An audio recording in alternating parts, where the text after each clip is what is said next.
श्री कृष्ण गोविंद हरे मुरारे, हे नाथ नारायण वासुदेवा। श्री कृष्ण गोविंद हरे मुरारे, हे नाथ नारायण वासुदेवा। श्री कृष्ण गोविंद हरे मुरारे, हे नाथ नारायण वासुदेवा।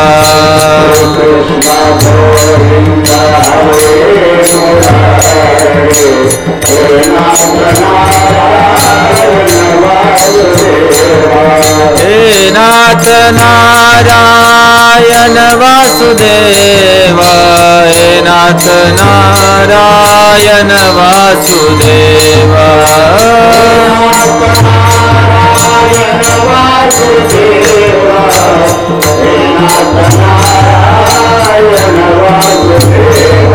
हे नाथ नारायण वासुदेवा, हे नाथ नारायण वासुदेवा।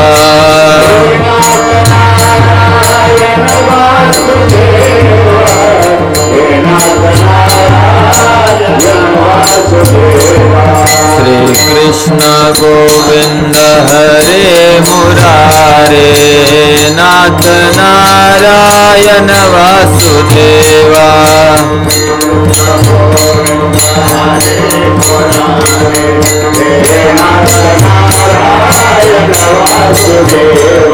श्री कृष्ण गोविंद हरे मुरारे, नाथ नारायण वासुदेवा।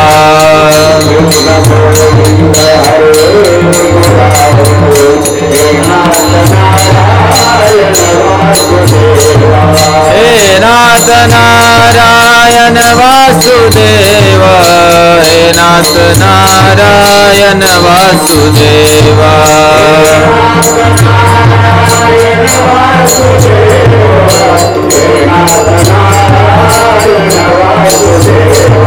हे नाथ नारायण वासुदेवा, हे नाथ नारायण वासुदेवा।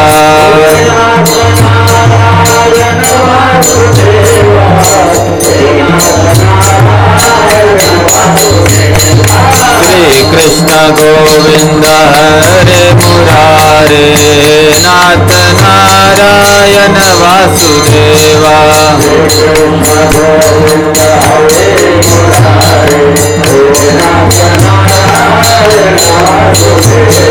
श्री कृष्ण गोविंद हरे मुरारे, नाथ नारायण वासुदेवा।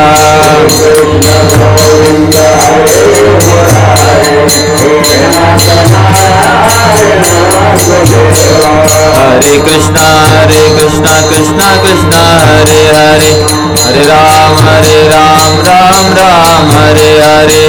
कृष्णा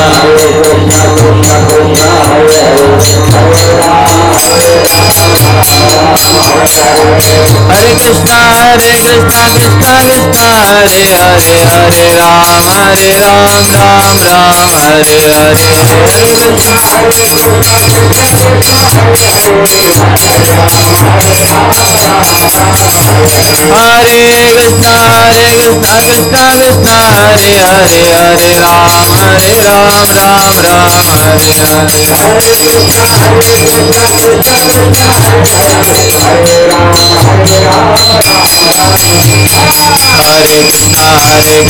कृष्णा कृष्ण कृष्ण हरे हरे, हरे राम राम राम हरे हरे। हरे कृष्णा कृष्ण कृष्ण हरे हरे, हरे राम राम राम हरे हरे। हरे Krishna Krishna Krishna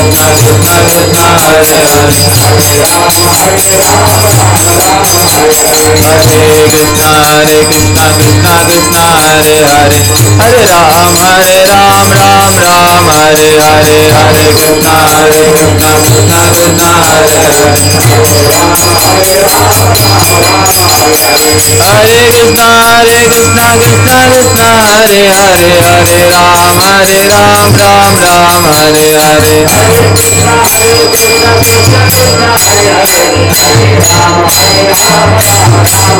Hare Krishna Krishna Krishna Hare Hare Hare Ram Ram Ram Hare Hare Hare Krishna Krishna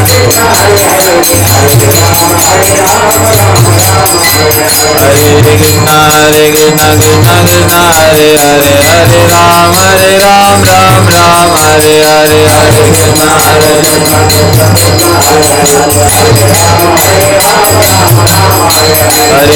Krishna Krishna Krishna Hare Hare Hare Ram Ram Hare Hare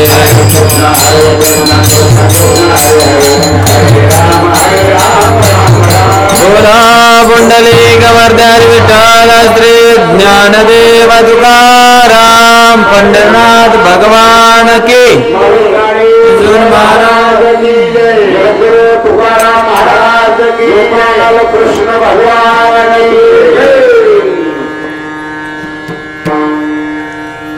करतात. आणि भागवत कथा एवढी रसमय आणि एवढी चांगली आहे, एवढी मधुर आहे की ते पण ऐकायला आकाशात येतात, देवता पण ऐकायला येतात.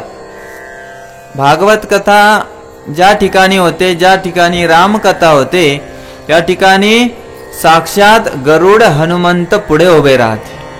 गरुडजी येतात, हनुमंतराय येतात, व्यासजी येतात, पराशर येतात, देवल येतात, सर्व ऋषीमुनी आपापल्या म्हणजे स्थान ग्रहण करतात ते आणि ते ऐकायला लागतात. तर देवता पण येतात. काल आपण पाहिलं परीक्षित महाराजांना ज्या वेळेला शुकाचार्य भागवत कथा सांगायला लागले तर देवता अमृत घेऊन आले. म्हटले अमृत घ्या आणि त्याच्या बदल्या आम्हाला भागवत कथा ऐकावा. मग ते आपल्याला पण इथे मागतच असतील, फक्त आपल्याला दिसत नाही. मग ते म्हटले ठीक आहे, आम्हाला अशी ऐकायला नाही भेटत, समोरासमोर आलो तर समजायचं नाही लोक, हे का नाही. त्यामुळे ते वरून आकाशातून ऐकत होते. ऐकता ऐकता त्यांना कथा आवडली आणि रडायला लागले ते. आणि एवढे रडले की अर्धा तास पाणीच पाणी केलं त्यांनी. वाटतंय का नाही? कोणाकोणाचा विश्वास आहे या गोष्टीवर? आता त्यांना वाटलं हात वर केला नाही तर लाज वाटते. हा, हे आपल्यापेक्षा अचिंत्य आहे. अचिंत्य म्हणजे आपल्या चिंतनाच्या पलीकडे. ह्या गोष्टी अचिंत्य असतात कलियुगात. त्यामुळे देवी देवता येत नाहीत. तुम्हाला सांगतो, त्रेतायुगात तर ते स्वतः यज्ञ, कारण युगधर्मच यज्ञ होता. समजलं? कृतध्यायते विष्णू त्रेतायाम यजतो मखे द्वापरे परिचर्याया कलो तद हरि कीर्तनात, असं शास्त्र सांगतं. कृतध्यायते विष्णू, कृतध्यायते म्हणजे सत्ययुगामध्ये भगवान श्री हरी, भगवान विष्णू, नारायण, कृष्ण, राम, पांडुरंगाचं स्मरण करून, त्यांचं ध्यान करून, किती वर्ष? हजारो वर्ष ध्यान करून त्यांना म्हणजे 1,00,000 वर्ष आयुष्य होतं माणसाचं. मग 40-50 हजार वर्ष घालण्यात काय मोठी गोष्ट आहे? तर जे फळ प्राप्त व्हायचं तेच फळ त्रेतायुगामध्ये त्रेतायाम यजतो मखे. मखे म्हणजे यज्ञ करणे, स्वाहा. पाहिलं असेल तुम्ही, घरी आपल्या घरी येतात ब्राह्मण बुवा येतात आणि इंद्राय स्वाहा इदम न मम म्हणतात ना, हे इंद्राचं आहे माझं नाही, असं ते म्हणतात. इदम न मम, हे माझं नाहीये. इंद्राय स्वाहा, अग्नेय स्वाहा. तर त्या प्रकारे ते आहुती देतात. तर यज्ञ करणं हे काही सामान्य गोष्ट नाहीये. पहिलंच तर तोंड काळं करावं लागतं त्या धुराने, एवढं त्याच्यात तूप ओतावं लागतंय. आणि तूप पण सर्वसामान्य तूप नाही. वेद लक्षणा देशी गाईचं तूप, गिर गाईचं. आता एकदम बेस्ट गाय कोणती आता सध्या? तर देशी गाय, गिर गाय, आहे का नाही. पण आता जर्सी गाईचं तूप जर टाकलं तर त्याने देवता काय मनुष्य पण प्रसन्न होणार नाही, कारण ती गायच नाही आहे. त्या गाईचं दूध पिऊन कॅन्सर व्हायला लागलेत लोकांना, कारण ती गाय नाहीये. तर उत्तम ब्राह्मण पाहिजे, ज्या ब्राह्मणाचं आचरण पण तसंच पाहिजे. जन्माने ब्राह्मण, वागण्याने ब्राह्मण, व्यवहारात ब्राह्मण, तसा ब्राह्मण भेटणं कलियुगात शक्य आहे का? म्हणून ते म्हटले त्रेतायुगातच तो युग धर्म होता. यज्ञ करणे, हजारो गायी दान करणं, वजना एवढं सुवर्ण दान करणं, चांदी दान करणं, हिरे मोती माणिक मोती ते दान करायचे लोक. दान केल्याशिवाय यज्ञ पूर्ण होत नसतो. तर एवढं दान देता देता नाकिणं येतील आपले. आपलं पहिलंच तर कस तरी चाललंय, सरकार मान्य योजना करत करत. त्याच्यानंतर द्वापरे परिचर्या. या द्वापर युगात ते म्हटले, त्रेतायुगात 1 लाख वर्ष, ते सत्ययुगात 1 लाख वर्ष आयुष्य होतं. 10,000 वर्ष म्हणजे 1 शून्य कमी केला. 10,000 वर्ष त्रेतायुगात. द्वापर युगामध्ये 1,000 वर्ष आयुष्य. द्वापर युगामध्ये परिचर्या या म्हणजे भगवंताची अर्चन विधी. अर्चन विधी माहिती आहे ना? नवविधा भक्तीमध्ये एक अर्चन विधी आहे. पूजा अर्चा करणे. लघवीला गेलं, 2 नंबरला गेलं, किंवा कुठे रस्त्याने चालता चालता घाणीत पाय पडला तरी आंघोळ करूनच जायचं परत. इथं तर कलियुगात आंघोळच होत नाही. ते कधी देवाची सेवा करणार एवढी? म्हणून तुम्ही बघा, आळंदीला असो, पंढरपूरला असो, तिरुपतीला, जगन्नाथपुर, कुठे असो, ब्राह्मणच सेवा करतात भगवंताची. बघा, वारकऱ्यांचा देव आहे, कमरेवर कटेवर हात ठेवून उभा आहे, पण सेवा मात्र ब्राह्मणच करतात, जे जनेऊ धारण केलेले असतात. जानव का? कारण त्यांना तेवढं पालन करावं लागतं. त्रिसंध्या करणारा खरा ब्राह्मण. त्रिसंध्या कळते? ध्यायस्तु वस्तस्य यशस् त्रिसंध्य म्हणजे गुरुचं ध्यान करत करत गायत्री मंत्र ते म्हणत असतात. तो ब्राह्मण असतो, पण आपल्याला ते होत नाही. म्हणून आपल्यासाठी काय केलं? आता तुम्हाला प्रश्न पडला असेल, मी सांगतो. तुमचा प्रश्न मी सांगतो. मी हरे कृष्ण कृष्ण कृष्ण हरे हरे, हरे राम राम राम हरे हरे का म्हणतो? आपण तर ऐकलंय ना? काय ऐकलं आपण? हरे राम राम राम हरे हरे, हरे कृष्ण कृष्ण कृष्ण हरे हरे. आपण असं ऐकलंय. पण मी हरे कृष्ण का म्हणतो? आमच्या संप्रदायाचा मंत्र असं आहे का? तसं नाही आहे. त्याच्या मागं कारण आहे. हरे राम पासून सुरुवात झालेला मंत्रच खरा मंत्र आहे, पण तो वैदिक मंत्र आहे. आणि वैदिक मंत्रासाठी काहीतरी पात्रता लागते. त्यासाठी पहिलं तर ब्राह्मण लागतो म्हणायला. दुसरा, त्याच्यापासून ओम न जे पण मंत्र सुरू होतात ना, ओम नमो भगवते, समजलं का? ओमने सुरू झाले तर तो श्रुती मंत्र होतो. त्यासाठी ब्राह्मण जन्माने पाहिजे. किती येते ब्राह्मण जन्माने? एखादं तरी असेल, नाही आहे का? जन्माने ब्राह्मण. जानवं घातले, जानवं पण आहे. उपनयन संस्कार होतात, त्यांचे संस्कार होतात. आपले 2च संस्कार होतात, एक विवाह संस्कार आणि अंतिम संस्कार. आपले सामान्य लोकांचे 16 संस्कार असतात. संस्कारात भवे द्विज असं शास्त्र सांगतं. जो व्यक्ती संस्कार करतो ना, एखादा जन्माने ब्राह्मण नाही पण त्याच्यावर संस्कार झाले तर तो द्विज बनतो. म्हणजे जन्माने ब्राह्मण नाही पण तो ब्राह्मणासारखा होतो. द्विज म्हणजेच त्याचा दुसरा जन्म होतो. एक त्याचा आईच्या गर्भातून आणि दुसरा त्याच्या गुरुच्या वाणीतून. त्याला म्हणतात द्विज. तर ब्राह्मण कोण आहे कलियुगात?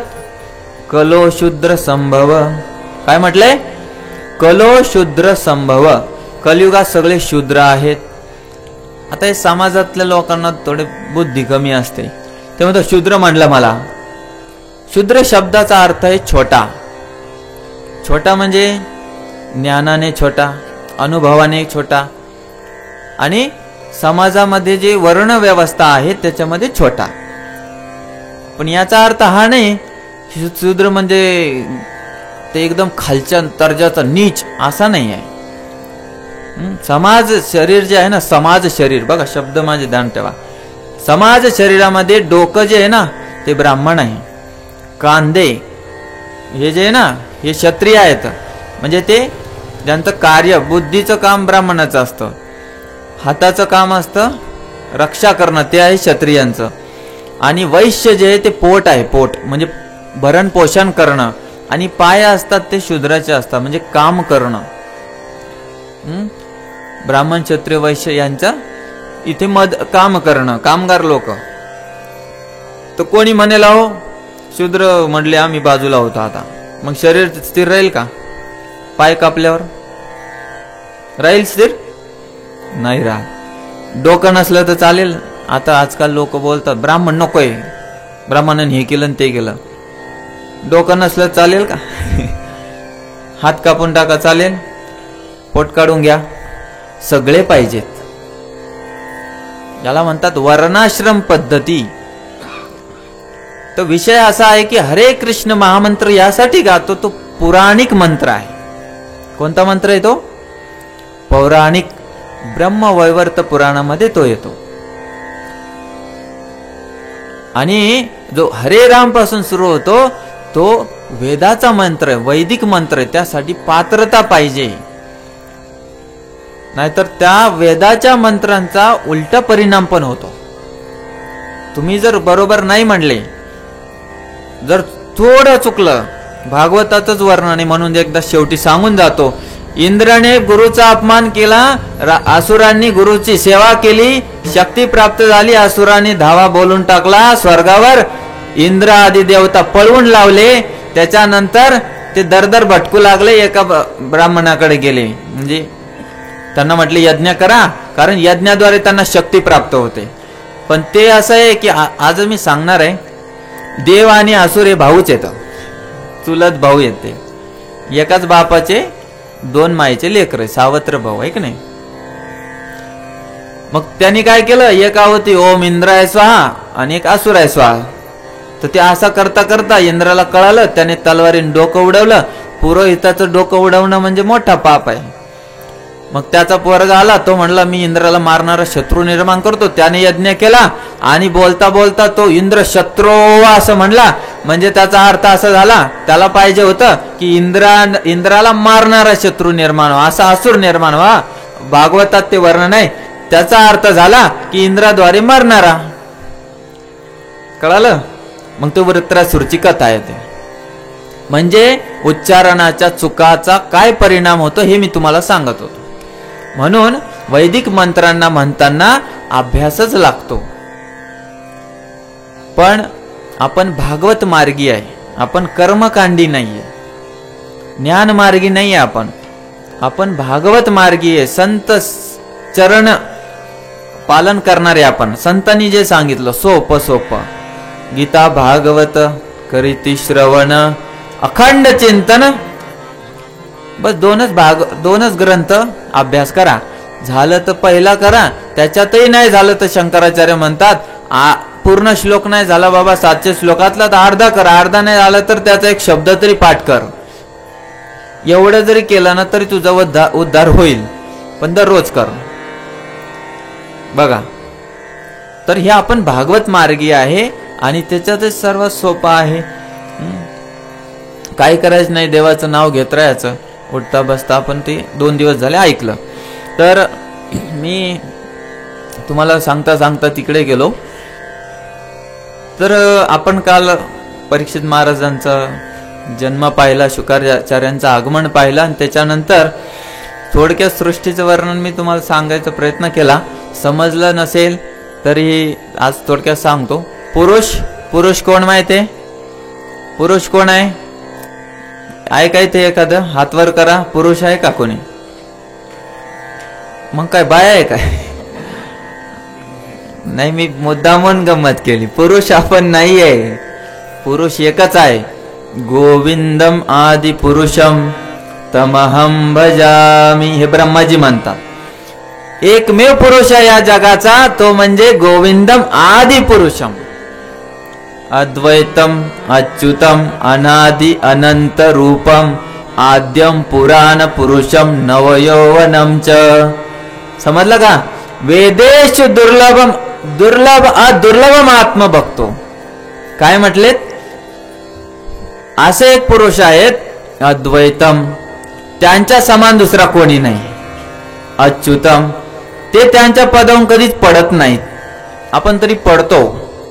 आता इकडचे इकडे जाणार, इकडचे इकडे येणार आहेत. कळालं नाही? नाही कळालं? काही जर कळालं, काही नाही कळालं, मी सांगतो. या जन्मात बायकोनी नवऱ्याला त्रास दिला तर पुढच्या जन्मात नवरा बायको बनणार, बायको नवरा बनणार, मग ते त्रास देणार. मग नंतर नवरा बायकोला त्रास देणार, बायको नवऱ्याला देणार, मग आपले सायकल चालत राहणार टुकू टुकू टुकू टुकू. त्याच्या पलीकडे जाणार नाही आपण. या जन्मा मृत्यूच्या संसाराला कट करायला इथे आलोय आपण. कळालं? आता बायकोने त्रास दिला ना, देव देव देवा सोडून द्या, तो बघेल तिला, पण तू क्षमा कर. आणि पतीने त्रास दिला तर तू त्याला क्षमा कर, पुढे चाल. समजलं ना? याला म्हणतात जन्म मृत्यूची चक्र तोडणं. तर काय? अच्युतम, भगवंत खाली पडत नाहीत. अद्वैतम अच्युतन अनादि, अनादि आहेत, त्यांचा बाप नाहीये कोणी. नंद महाराज वसुदेव हे बाप नाहीये, ते भक्त आहेत. त्यांना तशी सेवा करायची इच्छा आहे म्हणून भगवंताने त्यांना ते पद दिलंय. कळालं का? मायबाप देवाला नाहीयेत. अनादि अनंत रूपम. किती रूप आहेत देवाचे? एकच एका कटीवर ठेवलेलं नाहीये. सगळ्या अनंत रूपे अनंत वेचे देखील मेतासी. अनंत रूपे अनंत वेचे देखील मेतासी. अनंत रूपे अनंत वेचे देखील मेतासी. अनंत रूपे अनंत वेचे देखील मेतासी. बापर तुम्हारी विवरू गुणवानले कैसे. बापर तुम्हारी विवरू गुणवानले कैसे. बापर तुम्हारी विवरू गुणवानले कैसे. बापर तुम्हारी विवरू गुणवानले कैसे. केला माय देवाचा सेव. केला माय देवाचा सेव. केला माय देवाचा सेव. केला माय देवाचा सेव. तर देवाचा देव इथं उभा आहे पंढरीला. तर भगवंत कसे आहेत? अनंत रूपे आहेत. त्यांना एक रूप नाहीये, पण तरीही मूळ एक रूप आहे. त्यामुळे त्यांचं नाव आहे अचिंत्य. अचिंत्य देव आहे. म्हणजे तुम्ही म्हणसाल देवाला किती रूप आहेत, तर ते अनंत दाखवणार. ते म्हणले मला एक रूप दाखवा तुमचं मूळ, तर ते म्हणणार माझं कोणतं रूप आहे? गोविंदम आदि पुरुषम. साधा पुरुष नाहीये मी परम पुरुष आदि पुरुष भगवान गोविंद आहे. गोविंदच का नाव घेतलं ब्रह्मदेवाने? कारण गो म्हणजे दोन अर्थ होतात गोचे. गो म्हणजे गाई आणि गो म्हणजे इंद्रिया. समजलं? इंद म्हणजे आनंद देणारा. जो गाईला आनंद देतो तो गोविंद, जो इंद्रियांनाही आनंद देतो तोही गोविंद आहे. कळाला? आता नावाचा अर्थ कळाला ना, मग आनंद येतो, म्हणजे ऐकायला सुद्धा है ना.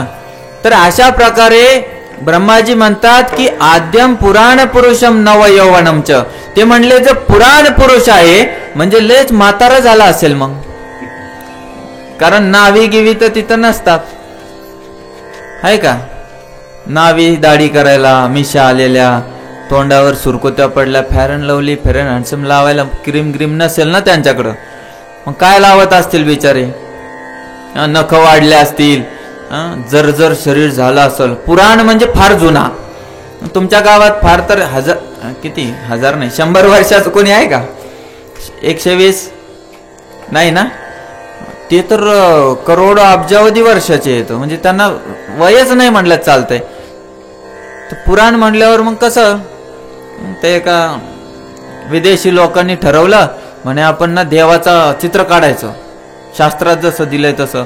मग ते काढायला लागले. भाई एवढं म्हातारा आहे तर मग त्यांच्याशी दात पडले असतील, मम करत असतील, मग नंतर त्यांच्या सुरकुत्या पडल्या असतील. त्यांनी म्हाताऱ्या माणसाचं चित्र काढलं. तर मग असं होतं, गुरुद्वारे ऐकलं नाही, शास्त्राद्वारे पाहिलं नाही. आद्यम पुराण पुरुषम, पण ते काय म्हणले ब्रह्माजी, म्हातारे नाही ते, आद्यम पुराण पुरुषम नव यौवनम च. नव यौवनम कळतं का? युवा अवस्थेला तरतरीत असे मुलं होतात का, म्हणतात आता लग्नाला आले पोरग, पोरगी लग्नाला आली, म्हणजे चेहऱ्यावर तेज असतं. कळलं ना? मग ते कोणत्या वयात येतं? 15, 16, 17 अशा वयात येते है ना. तर भगवंताचं वय हे 15 वर्षाच्या वरी वाढत नाही. भीष्मदेवासारखे त्यांचे भक्त एकदम म्हातारे होऊन उभे होते महाभारताच्या युद्धात, पण भगवंत मात्र बिना मिशाचे तरतरीत युवान असे तरुण उभे होते. कळलं? 14-15 वर्षाचंच पोरग दिसतंय. भगवंत फार मोठे नाही, असे कोणत्या मंदिरात तुम्हाला दिसणार नाही की विठ्ठलाला दाढी मिशा लावल्यात. पण आता कलियुगातले भगवंत आहेत असे दाढी मिशावाले, बिचारे म्हातारे झालेत पण असे दाखवतात शेष शैवर झोपलेत. अरे शास्त्र संमत नाही, काय नाही, असं काय मूर्खपणा आहे हा.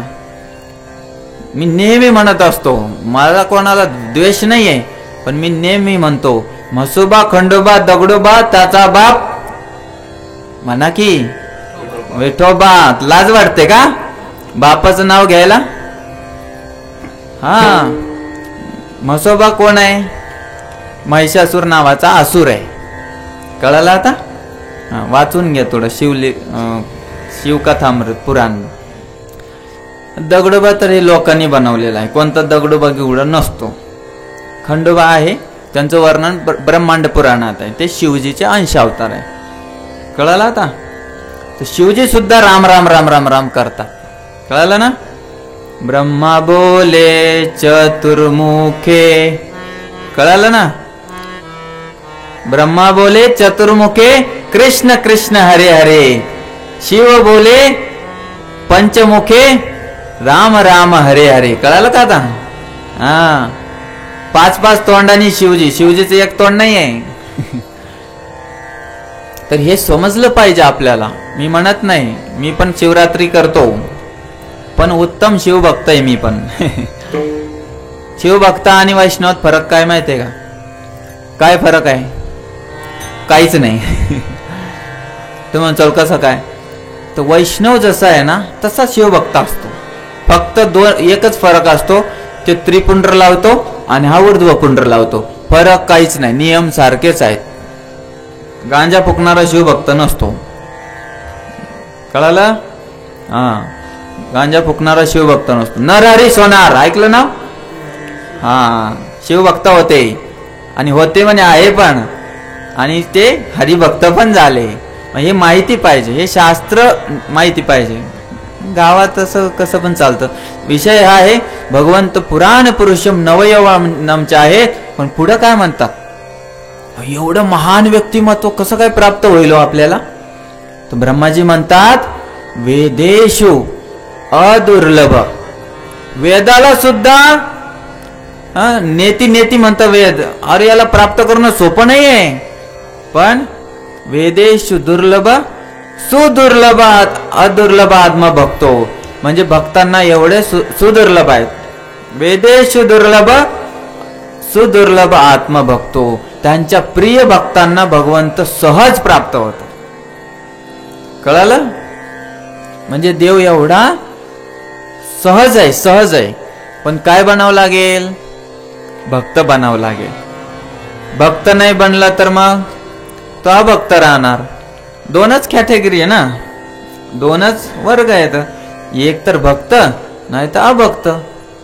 काय बनायचं ते आपण ठरवायचं है ना. भक्ताला थोडस नियम असतात.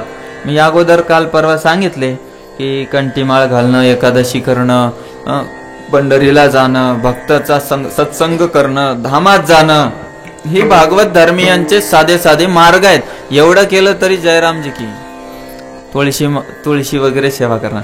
तर अशा प्रकारे मी सांगत होतो, पुरुष त्यांच्यापासून येते प्रकृती. ही प्रकृती म्हणजे सृष्टी. ठीक आहे ना. लोक म्हणतात धान्य टाकला आपोआप बीज बाहेर येतं, ते धान्य टाकला आपोआप झाडं बाहेर येतात. असं होतंय का हो? नाही. मला सांगा, स्त्री सोबत पुरुष नसेल तर लेकरं होतात का? मग प्रकृती एक स्त्री आहे, मग तिच्यासोबत पुरुष नाहीये तर कसं काय होईल? पुरुष आहेत भगवंत. कळालं आता? ते भगवंत श्री नारायण आहेत. कळालं? नारायण परा सर्वे. समजलं ना?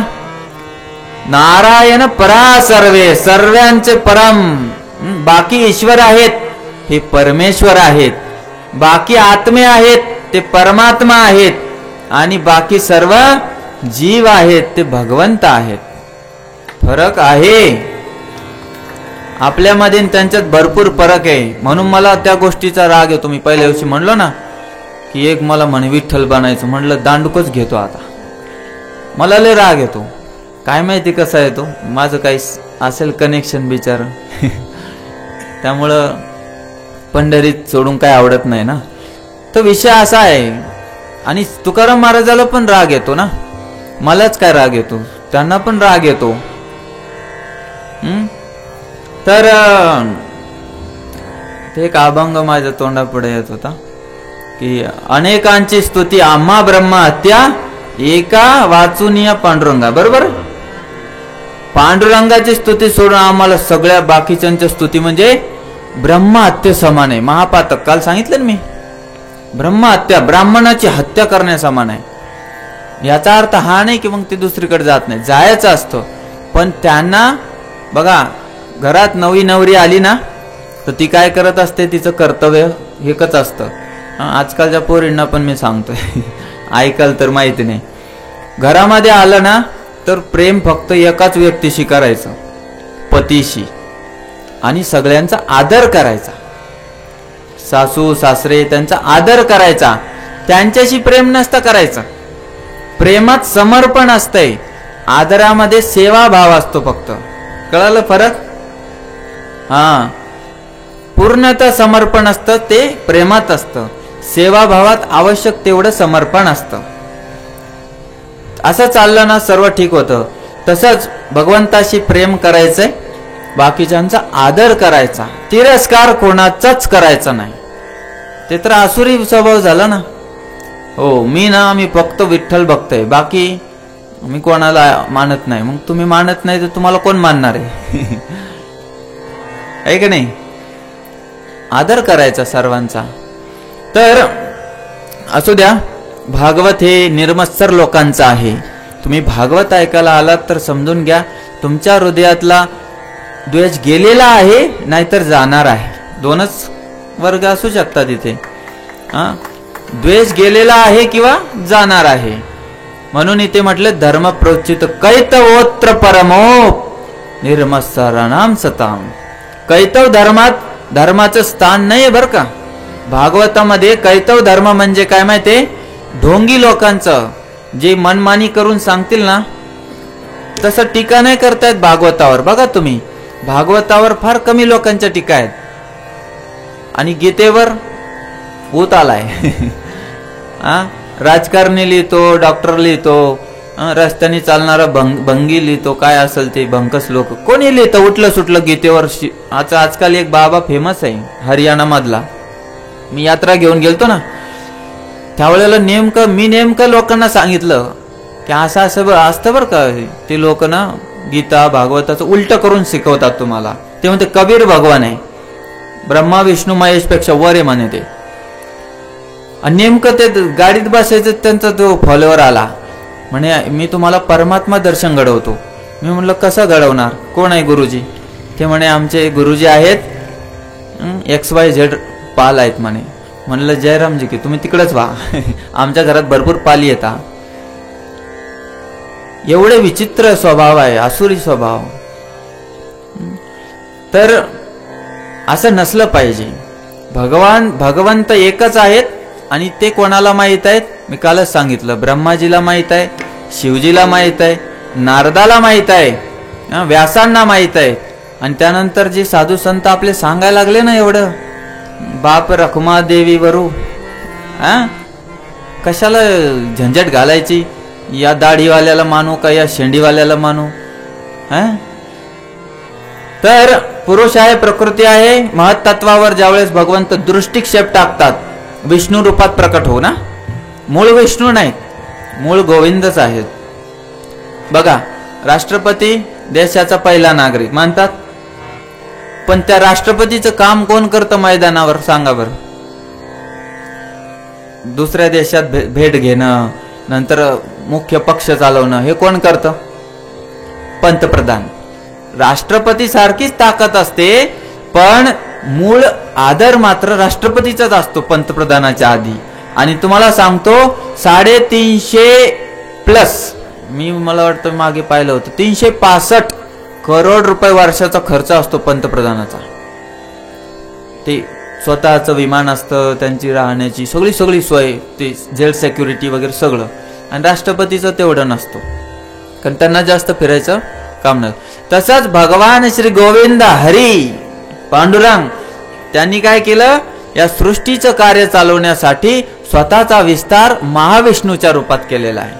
आणि ते महाविष्णू जगाच्या वेगवेगळ्या म्हणजे अंगाच्या एकेका जे रोम छिद्र आहेत, आपल्या अंगावर छिद्र आहेत ना, त्याच्यातून ते काय करतात, अंडास्तरस्त परमाणुचयातरस्तम असं ब्रह्माजी म्हणतात. अंड ब्रह्मांड बनवतात, कळालं का. आणि ते ब्रह्मांडामध्ये मग परत ते छोटे होऊन बसतात. म्हणजे महाविष्णू काय करतात, कारणोदकशाही म्हणतात त्यांना. ते परत जातात, आतमध्ये जातात आणि ते बनतात गर्भोदकशाही. कारण ब्रह्मांडाच्या गर्भात गेल्यामुळे त्यांना गर्भोदकशाही म्हणतात. शाही म्हणजे झोपणारी. आणि मग त्याच्या आतमध्ये ब्रह्माजी, त्यांच्या नाभी कमळातून ब्रह्माजी उत्पन्न होतात. आणि त्या ब्रह्माजीला म्हणलं जातं, त्यावेळेला भगवंताचं एक नाव पडतं पद्मनाभ. ऐकलं ना, श्री अनंता मधुसूदना पद्मनाभा. हे तुकोबर आहे का म्हणतात, पद्मनाभ म्हणजे ज्याची नाभी कमळाची आहे, किंवा कमळात त्याच्या नाभीतून कमळ निर्माण झाला तो पद्मनाभ. तर त्या गर्भोदकशा विष्णूच्या तिथून ब्रह्माजी होतात. आणि ब्रह्माजीला मग दुय्यम सृष्टी करायला सांगतात, मी जे पहिल्या दिवशी सांगितलं. आणि तिथे ते फक्त आणि फक्त जीवांना शरीर देतात. आणि शरीर देऊन फायदा आहे का हो, मला सांगा.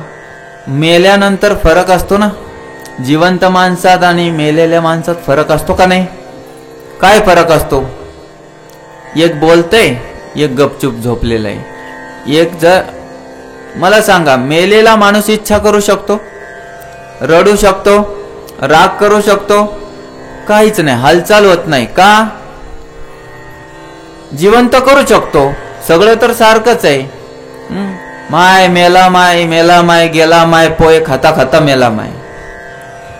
कोण गेला माय? तो जो होता तो गेला, ज्याच्यासाठी जीवनभर त्यांनी प्रयत्न केले होते, पण तो विसरलाच. तो गीतेचं ज्ञान आलं म्हणून सांगतोय. हे गीतेत तेच केलं श्रीकृष्णांनी, भगवंतांनी. आधी तुला कोण आहे ते सांगतो, मग नंतर बाकीचे सांगतो म्हणे. तर तो आत्मा असतो. कोण असतो? आत्मा म्हणजे आपण असतो. कोण असतो? आपण असतो, ज्याला आपण विसरलेलो असतो. त्या परम आत्म्याचा अंश असणारा आत्मा आपण आहे. आणि ते शरीर ब्रह्माजीने देऊन काय उपयोग आहे? कळलं का? म्हणून भगवंत म्हणले 24 तत्वाचं शरीर निर्माण झालं. काल मी 24 तत्व सांगितले ना. कोणकोणते? 5 कर्मेंद्रिय, 5 ज्ञानेंद्रिय, 10 झाले. 5 तन्मात्र म्हणजे विषय, समजला. आणि त्याच्यानंतर 5 कोणते? पंचमहाभूत, 20 झाले. मन बुद्धी अहंकार किती झाले? 23 झाले. मग 23 तत्वाचं शरीर बनलं. पण एक गोष्ट कमी राहिली ना, त्याच्यात हालचालच नाही ना शरीराची. मग भगवंत म्हणले थांब, कारण माझ्याशिवाय तुझं काम पूर्ण चालणारच नाही. है ना. तर भगवंताने गर्भोदकशाय विष्णूने स्वतःचा विस्तार केला शिरोदकशाय विष्णूच्या रूपात. प्रत्येक जीवाच्या हृदयामध्ये परमात्मा रूपाने ते प्रकट झाले. त्यावेळेला शरीर हालचाल करायला लागलं. कळालं आता? मग मूळ कोण आहे? गोविंदमादि पुरुषम तमहम भजामी. चतुर्भुजधारी भगवंत हे मूळ नाहीत, ते त्यांचा स्वभाव आहे.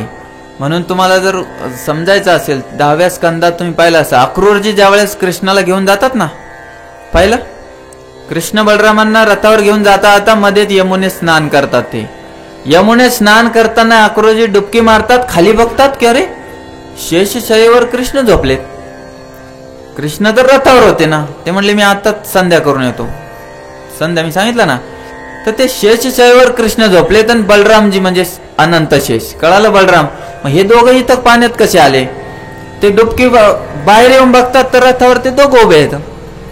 परत डुबकी मारून बघतात तर परत तिथं. असं 3दा करतात. त्यांना कळतं हेच आहेत मूळ. हे दोन हाताचे तेच 2 हाताचे कटीवर कर ठेवून उभे आहेत. कळालं का आता? आणि ते 4 हाताचे विशेषता आहे शंख चक्र गदा पद्माची.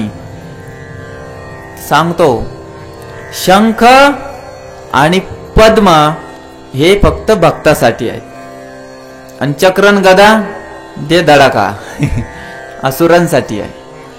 मग पंढरीला 2च हात कशाला? भक्त आहेत ना, वारकरी भक्त आहेत, त्यांना थोडी मारायचं.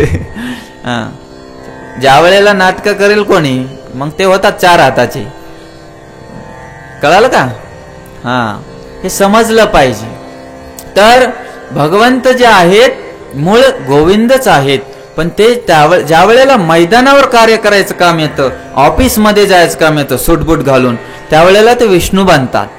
आपण काय ऐकतो? विष्णूचे 8वे अवतार कृष्ण झाले. तुम्हाला ब्रह्माजीचं आयुष्य माहिती आहे का किती आहे? किती आयुष्य? 1 मिनिटात सांगतो. 4,32,000 वर्ष कलियुगाचं आयुष्य. त्याच्या दुप्पट करा ते द्वापर युगाचं, त्याच्या दुप्पट करा किती? त्रेतायुगाचं, त्याच्या दुप्पट करा सत्ययुगाचं. असं मिळून झाले चतुर्युग म्हणजे महायुग. असे महायुग म्हणजे 1000 होतात, म्हणजे ती 12 तास होतात ब्रह्माजीचे. तसे 12 तास परत 1000 महायुगाचे रात्र होते ब्रह्माजीची. असा महिना होतो 30 दिवसाचा महिना. असे 12 महिने काय होतात? वर्ष होतात. वर्षानंतर 12 महिने करत ते 100 वर्ष जगतात. किती मोठं आयुष्य आहे ब्रह्माजीचं. 50 वर्षाला परार्ध म्हणतात आणि दुसऱ्या 50 वर्षाला द्विपरार्ध म्हणतात. आता चालू आहे ते द्विपरार्ध चालू आहे. आपल्या ब्रह्माजीचं 51 वर्षाचं आयुष्य आहे सध्याचं, आणि त्याच्यात मध्ये 14 मनू येतात.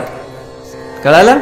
आणि त्याच्यात 7वा मनू चालू आहे, त्याचं नाव वैवस्वत मनू आहे सध्या. मग मला सांगा आपण कुठे आहे? मच्छर पण नाही आपण, तरी मी अहंकाराने फुगून जातो. त्याचं कारण आहे की महत्त्वामध्ये अहंकार येतो. त्या अहंकाराचं एवढं सूक्ष्म तत्व आहे, जीव सगळ्या अनर्थावर विजय प्राप्त करू शकतो. काम, क्रोध, लोभ, मद, मोह, मत्सर. पण त्याला एक अनर्थ पार करता येत नाही, तो म्हणजे अहंकार. आणि तो जातो फक्त भगवत कृपेनेच जातो. मग विचार करा की आपण कुठे, आपण करतो काय? तर भगवंत फार विशाल आहे. ते सृष्टीचं वर्णन थोडक्यात तुम्हाला सांगण्याचा मी प्रयत्न केला. फार विस्ताराने सांगत बसलो तर होणार नाही. तर आपण आपला जो आजचा विषय आहे, काल राहिलं ध्रुवा महाराजांची कथा, तिकडे वळायच्या आधी सूर्यवंश चंद्रवंशाचं वर्णन केलं जातं. तर मी तुम्हाला आधीच सांगितलं होतं की एका जणाचा संवाद नाहीये भागवतामध्ये, वेगवेगळे संवाद आहेत. आता मूळ संवाद जो आहे आपल्या समोर तो शुकदेव गोस्वामी परीक्षित महाराजांना सांगत आहे. पण त्याच्या अंतर्गत पण विदुर मैत्रेय संवाद पण येतो. मैत्रेय ऋषींना ज्या वेळेला भगवंत चालले होते उद्धवांना भागवत सांगून गेले, त्यावेळेला मैत्रेय ऋषी पण तिथे आले. त्यांनी पण ऐकलं. तेच उद्धव म्हटले मी जातो बद्रिकाश्रमला, मैत्रेयांना म्हटले तुम्ही पुढे जा, विदुर भेटतील. विदुरांना त्यावेळेस दुर्योधनाने हाकलून लावलं होतं, माहिती आहे तुम्हाला, ऐकलं का? विदुर मग तीर्थाटनाला निघले, त्यांना मैत्रेय भेटले आणि तिथं संवाद सुरू झाला. ते विदुरांचे प्रश्न पण होते, पण ते प्रश्न म्हणजे मग परत तुमचा विषय वाढेल. तर त्याच्यात थोडं पुढे गेलं तर प्रश्न करता करता सुरुवातीला परीक्षित महाराज, सुखदेव गोस्वामी, मैत्रेय विदुर यांच्या संवादात असं येतं की अधर्म जो आहे, अधर्माची पण वंशावळ आहे. जशी धर्माची वंशावळ आहे, वंशावळ कळते ना, आजोबा पंजोबा आजोबा त्याचे नातू ते वाढत जातं ना, तसं. तर ती वंशावळ ब्रह्माजी नारदांना सांगतात. काय म्हणतात की म्हणे अधर्माची पत्नी झाली मृषा. अधर्माची, ब्रह्माजीने काय केलं, सृष्टी उत्पन्न केली ना, तर त्यांनी बरेच ब्रह्मचारी पुत्र त्यांचे झाले. सनकादिक, नारद असे भरपूर ब्रह्मचारी पुत्र झाले त्यांचे. त्यांनी लग्न नाही केलं, म्हणजे त्यांनी प्रजा वाढवली नाही पुढे. मग काय झालं, ब्रह्माजीच्या पाठीतून अधर्म निघाला, पाठीमागून. समजलं? पाठीमागून अधर्म निघाला. वेगवेगळे सप्तऋषी वगैरे त्यांच्या वेगवेगळ्या अवयवातून निघले, पण पाठीमागून अधर्म निघाला आणि तो अधर्म, त्याचं लग्न झालं मृषेसोबत. मृषा म्हणजे असत्य भाषण, खोटं बोलणं. हे जे खोटं बोलणं आहे ना, तुम्ही म्हणसाल हे तर एक शब्द आहे ना, बोलणं काय बोलून झालं त्याचं कुठं लग्न होत असते. पण लक्षात घ्या, हे आपली धारणा आहे. आपल्याला वाटतं फक्त माणसाचा जन्म होतो काय, कळलं का? आपली कलियुगातल्या लोकांची एवढी बुद्धी क्षीण झाली, मंद सुमंद मत यो, एवढे मंद झालेत की आजकाल काही काही समाजातले लोक म्हणतात प्राण्यामध्ये जीव नसतो. मग चालतं आपण त्यांना, कळालं का?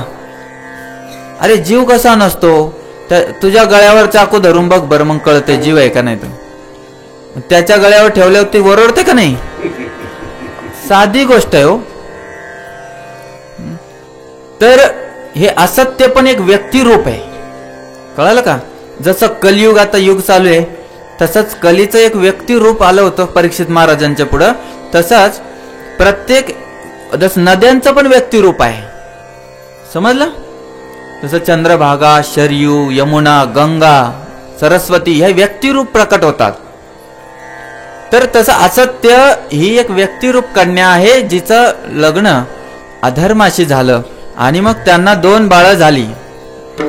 ती 2 बाळं दंभ आणि माया.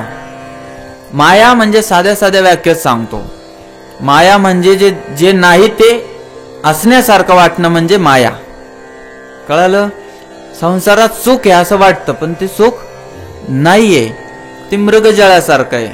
जसं वाळवंटामध्ये भरपूर पाणी वाटतं उन्हाच्या दिवसात, आणि त्यामुळे मृग म्हणजे हरिण पळतय पळतय पळत, त्याला ते थोड्या अंतरावर पाणी, आता थोडं पळतो थोडं पळत, असं ते वाळवंटात पळतच राहतं. एवढं पळतंय, थकून थकून मरून जातं शेवटी. मग त्याला कळत की अरे हे तर मृग जळ होतं. म्हणजे हे काय होतं, पाणी नव्हतं, फक्त हा प्रकाश होता जो पाण्यासारखा दिसायचा. तसं संसारात सुख नाहीये, पण वाटतंय आहे. तर याला म्हणतात माया. आणि दुसरं लेकरू झालं ते दंभ, कळलं? असत्य अधर्माचं लेकरू, 2 लेकरं झाले, दंभ आणि माया. यांच्यापासून परत त्यांना 2 लेकरं झाले, लोभ आणि निकृती म्हणजे लबाडी. कळलं का? लबाडी लई चालते छोट्या छोट्या गोष्टीसाठी. लबाड बोलणार, अरे बापरे, काही हो माझ्या खिशात आलं पाहिजे पुढच्याच.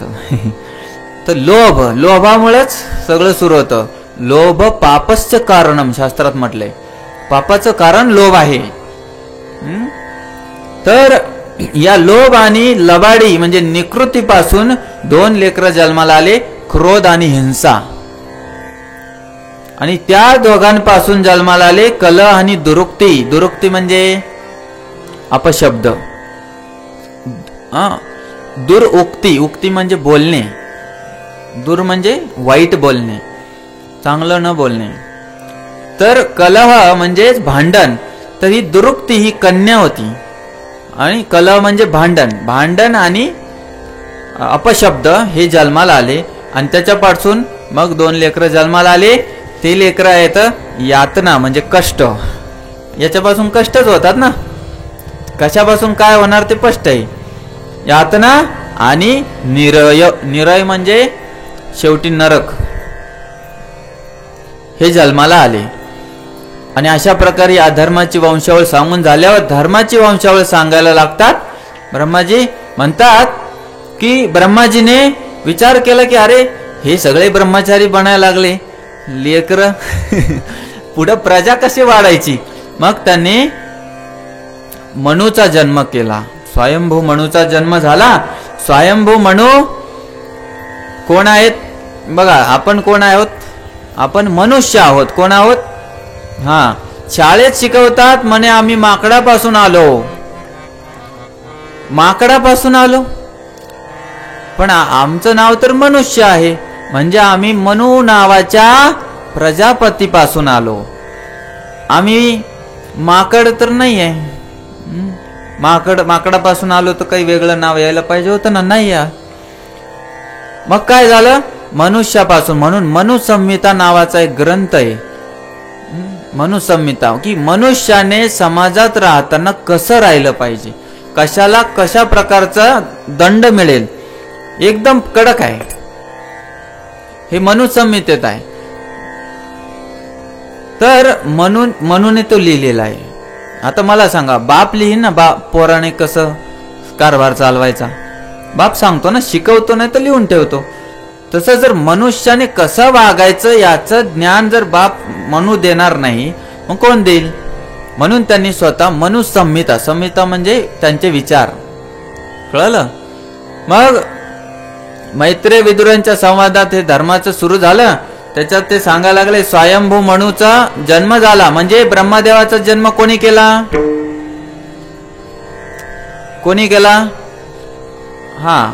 बोलत जावा. भगवंताने केलं आहे ना. भगवंताच्या नाभी कमळातून ब्रह्मदेव आले. ब्रह्मदेवाने उत्पत्ती भरपूर केली पण पाहिजे तशी झाली नाही. कळालं. म्हणून त्याने स्वयंभू मनूचा जन्म केला. स्वयंभू मनू आणि शतरूपाचा जन्म झाला. शतरूपा मग तशी एका बापापासून आल्यामुळे ते बहीण भाऊ झाले ना. पण काही आता वैदिक शास्त्रामध्ये काही नियम असे असतात ज्याला शुद्ध हृदय लोकांमध्ये लागू करता येतं. कळलं का मी काय बोलो. भागवतात एक वर्णन आहे. वेन माहिती. वेन महाराज ज्यावेळेस ब्राह्मणाने हुंकार टाकून वेनाचा वध केला ना तर त्या शरीराचं मंथन करण्यात आलं आणि त्याच्यापासून पृथू आणि आर्ची नावाचे 2 पुत्र आणि पुत्री जन्माला आले. ते तर एका शरीरापासून आल्यामुळे ते बहीण भाऊ झाले पाहिजे होते. पण तिथे लग्न लावण्यात आलं त्यांचं. बहीण भावाचं लग्न कधी लागत नसतं कारण ते गोत्र एक होतंय. एका गोत्रात लग्न कधीच लावायचं नसतंय. आणि जे पण आजकाल प्रेमविवाहाच्या झंझटमध्ये पडून करतात ना तर मग त्यांच्या घरामध्ये अनुवंशिकपणा येतो. समजलं. लंगडे लुळे कसे पण जन्माला येतात. गोत्र बदललं पाहिजे. आणि एवढं आहे की आजकाल या इंग्रजांमुळे आपल्याला ते गोत्र सुद्धा कळत नाही. आपण म्हणतो आहोत ते दुसऱ्या गावची कन्या केली पण आमच्या इथे असे गडबड झाली. ते लेकरू असं झालं का. तुमचं नाही पण कमीत कमी 7 पिढ्याच्या पुढचं गोत्र बदललेलं पाहिजे असतं. त्याच्या आतलं गोत्र बदललेलं नको. एक सारखं नको. कळलं ना. त्याच्या 7 पिढ्याच्या अगोदरचं गोत्र बदललेलं पाहिजे. नाहीतर ते सारखं असेल तर मग गडबड होते. तर इथे तर त्यांनी विवाह केला.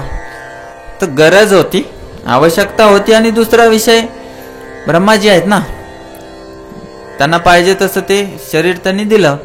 मग त्यांचा विवाह झाला आणि त्यांच्यापासून 5 लेकरं झाले टोटल. 2 मुलं आणि 3 मुली. एक झाला प्रियव्रत. तो संन्यासी होऊन तपस्या करायला लागला. आणि दुसरे उत्तानपाद महाराज झाले. उत्तानपाद चक्रवर्ती राजा होते. आता पृथ्वीचं कोण राज्य करणार. स्वयंभू म्हणून नंतर तेच करणार. आणि त्यांच्या 3 मुली झाल्या. आकुती, देवहूती, प्रसूती, त्या वेगवेगळ्या ऋषींना दिल्या त्यांनी. देवहूती कर्दमांची माहिती असेल तुम्हाला, तिथं फार मोठा विषय येतो. रुची मुनीला आकुतीला दिलं. मग अशा प्रकारे त्यांचे झाले. मग त्या उत्तानपादांचे 2 मुलं झाले, कारण 2 पत्न्या होत्या त्यांना, एक सुनीती आणि दुसरी सुरुची. सुनीती नावातच त्यांचे नाव येतं बरं का, अर्थ येतं, अर्थ नावाचे अर्थ. सुनीती, नीती म्हणजे उत्तम वागणे. नीती आपली पद्धत आहे, चांगल्या वागण्याची पद्धत. जी चांगल्या पद्धतीने वागायची ती होती सुनीती. आणि सुरुची, जिची रुची कधीच चांगल्या वागण्यात नव्हती, ती सुरुची. तुमच्या साध्या भाषेत सांगतोय. पण महाराजांचं कसं होतं, आता सुनीती तर जुनी झाली होती ना, एकदा लग्न झालं 2-3 वर्ष 5 वर्ष झाले की मग नंतर बायको आवडत नाही, तिच्यातले दोष दिसतात. लग्नाच्या आधी बघा, हे मोबाईल सिम कार्ड वाले असेच मोठे धनी नाही झाले. लग्न सुरू झाले की रिचार्ज महाग होतात, कारण ते फोनवरच असतात. तर ती आवडत नव्हती सुनीती उत्तानपाद महाराजांना. मग त्यांनी काय केलं, सुरुची मध्ये जास्त रुची घेतली. आणि मग त्यांना ध्रुव महाराज, बाळ ध्रुव हे सुनीतीचे पुत्र होते आणि सुरुचीचे होते उत्तम. आता दोन्ही बाळ आहेत, लहान आहेत, 5-5 वर्षाचे. आता त्या बिचाऱ्यांना काय कळतंय, राग द्वेष क्रोध असं काही कळतच नाही ना. मग शेवटी काय झालं, एक दिवस उत्तानपाद महाराज अशा उच्च सिंहासनावर बसले होते आणि उत्तम त्यांच्या मांडीवर होता. तर ध्रुवालाही थोडं वाटलं की आपणही जाऊन बसावं, पप्पा आहेत, पप्पाच्या मांडीवर बसलं तर चांगलं वाटतंय. आणि किती चांगलं होतं, 2 मांडीवर 2 लेकरं, छानच होतं ना. पण उत्तानपाद महाराजांच्या वागण्यावरून ते वाटलं नाही, ते जास्त रुची सुरुचीत घ्यायची, सुरुचीच्या मुलात घ्यायचे. मग कालांतराने काय झालं, सुनीतीला दुःख होऊ लागलं की अरे आपल्यामध्ये रुची नाही पतीची. पतीची रुची नसली तरीही पत्नीने आपला धर्म सोडू नये. शास्त्र सांगतं की पत्नीला कोणता देवच नसतो, तिने जपही करायचं काम नाही, ना वाऱ्या कर ना एकादशा कर, काय करायचं काहीच नको करू, फक्त पतीची उत्तम सेवा कर. तो नालायक असो का महामूर्ख असो. बघा मी शब्द चांगले वापरतो ना, कारण मी पण एक पती आहे, कळालं ना. येत आहे पत्नी रात्री 9 वाजताच्या गाडीने, आणाय जायचंय तिला जेऊरला. पतीचं कर्तव्य आहे ते की त्याने सुविधा द्यायची असते पत्नीला, की ती भक्तियुक्त आचरण करत करत त्यांची सेवा करेल. पतीने सुविधा द्यायची असते आणि पत्नीने सेवा करायची असते. सुविधा आणि सेवा ज्यावेळेस एकत्र येतात त्यावेळेस घर चालतं. पण ती म्हणली मी कशाला सेवा करू, मग ते म्हणतो मी कशाला तुला नोटा देऊ. समजलं का. आता तो पण झंझट करूनच आणतो कोणाकडून तरी. तसंच आहे ना. बघा दोघांचा अधिकार सारखाच आहे, दोघांचा अधिकार सारखा आहे. आणि तुम्हाला सांगतो सगळ्यात मोठा सिद्धांत, ध्यानाने ऐका आता. पतीने केलेल्या पुण्याचा अर्धा भाग पत्नीला जातो, पण पत्नीने केलेल्या पुण्याचा अर्धा भाग काय 1% पण देत नाही. ती देत नाही, येतच नसतो पतीला. कळालं. पतीने केलेल्या पुण्याचा अर्धा भाग पत्नीला जातो, पण पत्नीने केलेल्या पुण्याचा 1% सुद्धा भाग पतीला मिळत नाही. पण लक्षात घ्या, पतीने केलेल्या पापाचा पूर्ण भाग पतीकडेच राहतो, पण पत्नीने केलेल्या पापाचा अर्धा भाग पतीला घ्यावा लागतो. कळालं नाही तुम्हाला. किती मोठं दुर्दैव आहे माणसांचं. म्हणजे पुण्य तर अर्ध द्यायचंच, वरून पाप पण घ्यायचं. म्हणून पत्न्यांनी त्रास द्यायचा नाही त्यांना. तुम्हाला फुकट फाकट मिळणार आहे, तुम्ही सेवा करायची. आणि जर खराब असेल एखादा बिचारा तुमच्या मनानुसार नाही भेटला, नकटा बेपटा कसाही भेटो, हा काय करायचं? सेवा करायची. तुम्ही स्वर्गात जायचं त्याला नरकात जाऊ द्यायचं, जाय तू नरकात. तुम्ही तुमचा धर्म नाही सोडायचा.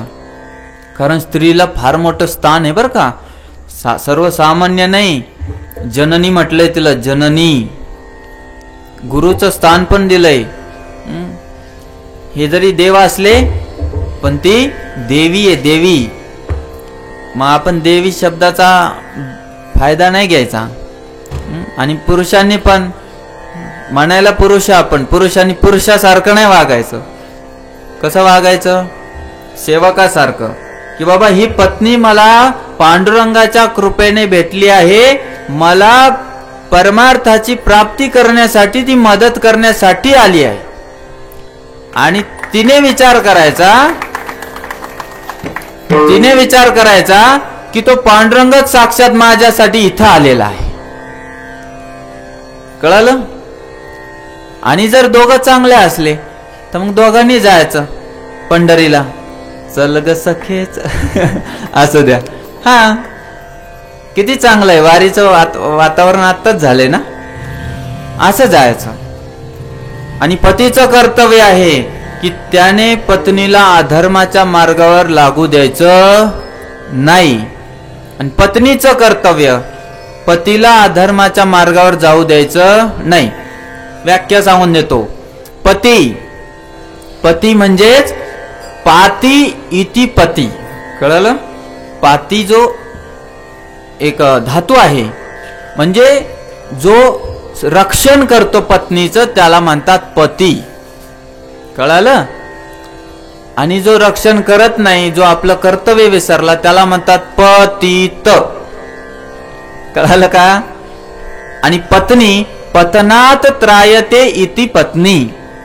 जी पतीला पतनापासून वाचवते तिला म्हणतात पत्नी. कळालं? हा, आता समजलं असेल थोडं थोडं. तर या ठिकाणी सुरुचीत फार रुची होती उत्तानपाद महाराजांची. काम वासनेने दग्ध झालेलं शरीर, हृदय, आणि ते बोलू शकले नाही ध्रुवाला. हा, सुरुचीने पाहिलं की ध्रुव पळत पळत पप्पाच्या मांडीवर येऊन बसतोय, वडिलांच्या. माझा पुत्र तिथं असताना याचं काय काम तिथं? कारण भविष्यात पुढचा राजा कोण होईल? माझा मुलगा झाला पाहिजे उत्तम. जरी ध्रुवामध्ये चांगले गुण असतील तरी आता ते क्षत्रिय रक्त आहे. क्षत्रिय रक्त असं असतंय ना, त्याला अधर्म आवडत नाही. कळाल का? स्वतः सोबत झालेला आणि दुसऱ्या सोबत झालेला सुद्धा त्याला आवडत नसतो. याचं उत्तम उदाहरण आपल्या महाराष्ट्रामध्ये आहे. छत्रपती शिवाजी महाराज की जय. अधर्म तर लोकांवर होत होता. शिवाजी महाराजांचे वडील शहाजी महाराज हे तर मोठे एका किल्ल्याचे अधिपती होते. किती किल्ले त्यांच्या अंतर्गत होते निजामशाही, आदिलशाही मध्ये. त्यांना काही प्रॉब्लेम होता? मस्त खायचं होतं, अंगूर रोज येत होते, फळं, दूध. पण नाही, क्षत्रिय तो असतो ज्याला स्वतःचं दुःख तर काय, दुसऱ्याचं दुःख पण आवडत नाही. म्हणून तो काय करतो? लढत असतो. मग काय झालं? ध्रुव महाराजांना सुरुचीने असं धरलं आणि एकदम मागे ओढून फेकलं. आता ते बाळ एकदम कोमल हृदयाचं असतं. लहान लेकरासोबत फार शांत व्यवहार केला पाहिजे. मरणा कोपऱ्यात, कळत नाही का तुला किती काम असते मला, असं नाही बोलायचं, है ना. पुरुषांनी पण लहान लेकरांचं हृदय फार कोमल असतं. एकदा त्याच्यावर आघात झाला ना, ते जीवनभर तसंच राहतं, ते घाबरत राहते. म्हणून लहान लेकरांसोबत कसं वागायचं हे आपण शिकलं पाहिजे. आणि मग काय झालं? ध्रुवांना फार दुःख झालं. ध्रुव शब्दाचा अर्थ आहे जो खाली पडत नाही, ध्रुव एकदम. कळलं ना? पण ते त्या दिवशी क्रोधाने बिचारे लालबुंद झाले. श्वासाचा एकदम वेग वाढला आणि अचानक थरथर शरीर थरथरायला लागलं, कारण क्षत्रिय आहे ना, रक्त उसळते आतून. फार राग आला, पण आई आहे काय करणार. कलियुगातलं थोडी बाळ होतं, एकदम तोंडाने एकदम मोकळं फटकाळ बोलून जाणार काहीतरी. आता दुसरा सहारा नसतो. बाळाला ज्यावेळेस राग येतो, दुःख होतं, तर बाळ काय करतं माहितीये, आईकडे जात.